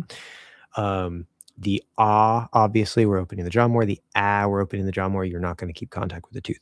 The part of the tongue that touches the fourth tooth is going to roughly stay in line when you open the mouth. Okay. There's going to be some sounds in the front or in the back that want to kind of pull on it a little bit, but you're never going to slide that part of the tongue off onto a different tooth. Okay. Um, and what's most important, the fourth tooth is kind of just a guide. It's like a guidepost. It's a pillar to help make sure that we keep that part of the posture in line in place. The more important thing is not the fourth tooth, it's the shape. By hanging off of the teeth, which you could be fourth, fifth, and sixth, it doesn't matter. The fourth tooth is the guideline. Um, and that's the hinge that we use to help stabilize the front instead of using the root. Okay, so it is used in part to help articulation, but that middle shape is the important part. If you're touching the fourth tooth, but you don't have the middle shape, pointless. Might as well not even be touching the tooth. Okay. Glad that's helpful. Yeah, I know in some of the earlier videos and stuff, the idea with like the sides of the tongue and the hinge, and so I was getting all kinds of questions. People were all kinds of confused, and I was trying to figure it out. I'm sorry. Okay. I'm literally pioneering something here. There's not a lot of research on it, especially in other languages. So it's taken a while to sort of figure out what's the best way to approach it and explain it and make it simple. And here we are. All right. So, Kat, you're beautiful. Keep up with your YouTube channel, and we follow you as long as we can. Be proud of yourself. Oh, that's so sweet. I love that so much. Thank you. Being called beautiful makes me think of my face and my voice, and I feel ugly and dysphoric, but I appreciate it. I do. Yeah. Thank you very much. Okay. To be honest, are lips necessary for no, they're not. The basic formation of them will have you slightly tense the corners. Don't pinch, but you're going to sort of push them forward. So you get like that, right? And then you're going to pull this part and this part apart. So you get like that. Okay. That's the starting, that's the first half of ooh and o. Sounds sh, j, ch, j, there might be another one in there, but I think that's it. Most of them are consonants, but the just gets that first part, and in none of those sounds is that required. You don't have to use the lips for any of the sounds. I have had students where if they don't do that for whatever reason, they can't get a correct or a clear version of some of those sounds, including the. So if you're having trouble, like if you're trying to do the lips and you're like, well, okay, it sounds good, it sounds fine. I don't really want to use the lips though, because I don't have to. And then you stop using the lips, and then now you don't sound clear, you sound wrong. Figure out how to, like, what are you changing? What are you, adjusting that you shouldn't adjust? But if you're in the case where like I can do it without the lips, but when I add the lips, it gets messed up, then just don't add the lips because you don't have to. When I teach that sound, I mention the detail, but it's like we mention it and then we just move on. Like I don't even make people do that. So yeah, it's not necessary at all. You're welcome. Sorry. Yeah, I know. I get it. Yeah. We trans girlies, we have to, especially the ones that don't pass, we have to deal with the compliments. I get it though. I appreciate it. It's always good to have nice compliments. See, when I was presenting as a guy, I never got any compliments, right? And I didn't think I even needed compliments. I didn't want compliments. I didn't like compliments. Like, who compliments? That's gross. That's blech, right? And then now I'm like, I get compliments all the time, usually from other girls, thankfully. um, and then it's nice and it's sweet and it's like, oh, yeah, compliments are nice.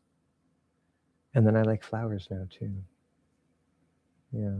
There's lots of things I've learned about myself because a lot of things were sort of repressed, pushed down. I didn't allow myself to like certain things or feel certain things or think certain things.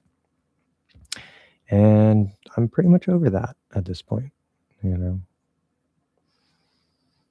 So, yeah, it's nice. I just got to deal with the transphobia and the dysphoria. But other than that, we should be fine. Okay. So we're running out of time. It's about time for me to go. I told you guys everything I wanted to tell you. We're out of comments. I appreciate all of the lovely, positive compliments and feedback. I hope this was very useful for you guys. Hope it clarified some things. Yeah, there will probably be another live stream at some point. I don't know when. Could be 2 weeks from now, could be 2 months from now, could be another year from now. Who knows? I really don't know. Channel will stay up. And you guys like, thank you. And you guys like, you guys don't even get it because like I can't watch my old videos. It is painful. It is like physically and emotionally painful to watch my old videos.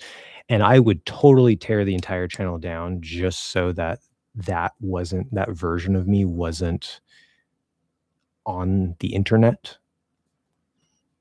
But I don't do that, partially because this is still my job and I get a lot of students through YouTube.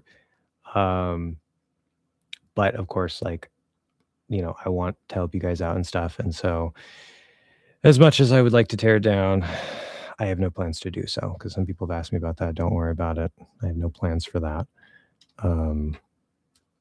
There's just going to be 2 versions of me on the internet, which is disturbing, but the more I progress in my transition, the more comfortable and accepting I should be of that fact. But anyway, you're very welcome. Thank you guys very much. I'll see you whenever next time is. I don't know when that'll be. Maybe I'll talk about more details with the L's since I never made a video about that. But yeah, you can always join, sign up for classes, link in the description if you need some feedback or whatever. And have a nice day, you too. Thank you. Bye. Stop sharing. Come over here. Nope. Where am I going? Awkward into the stream. There's my tab. Okay. Where's the chat? There's the chat. Okay. Bye-bye.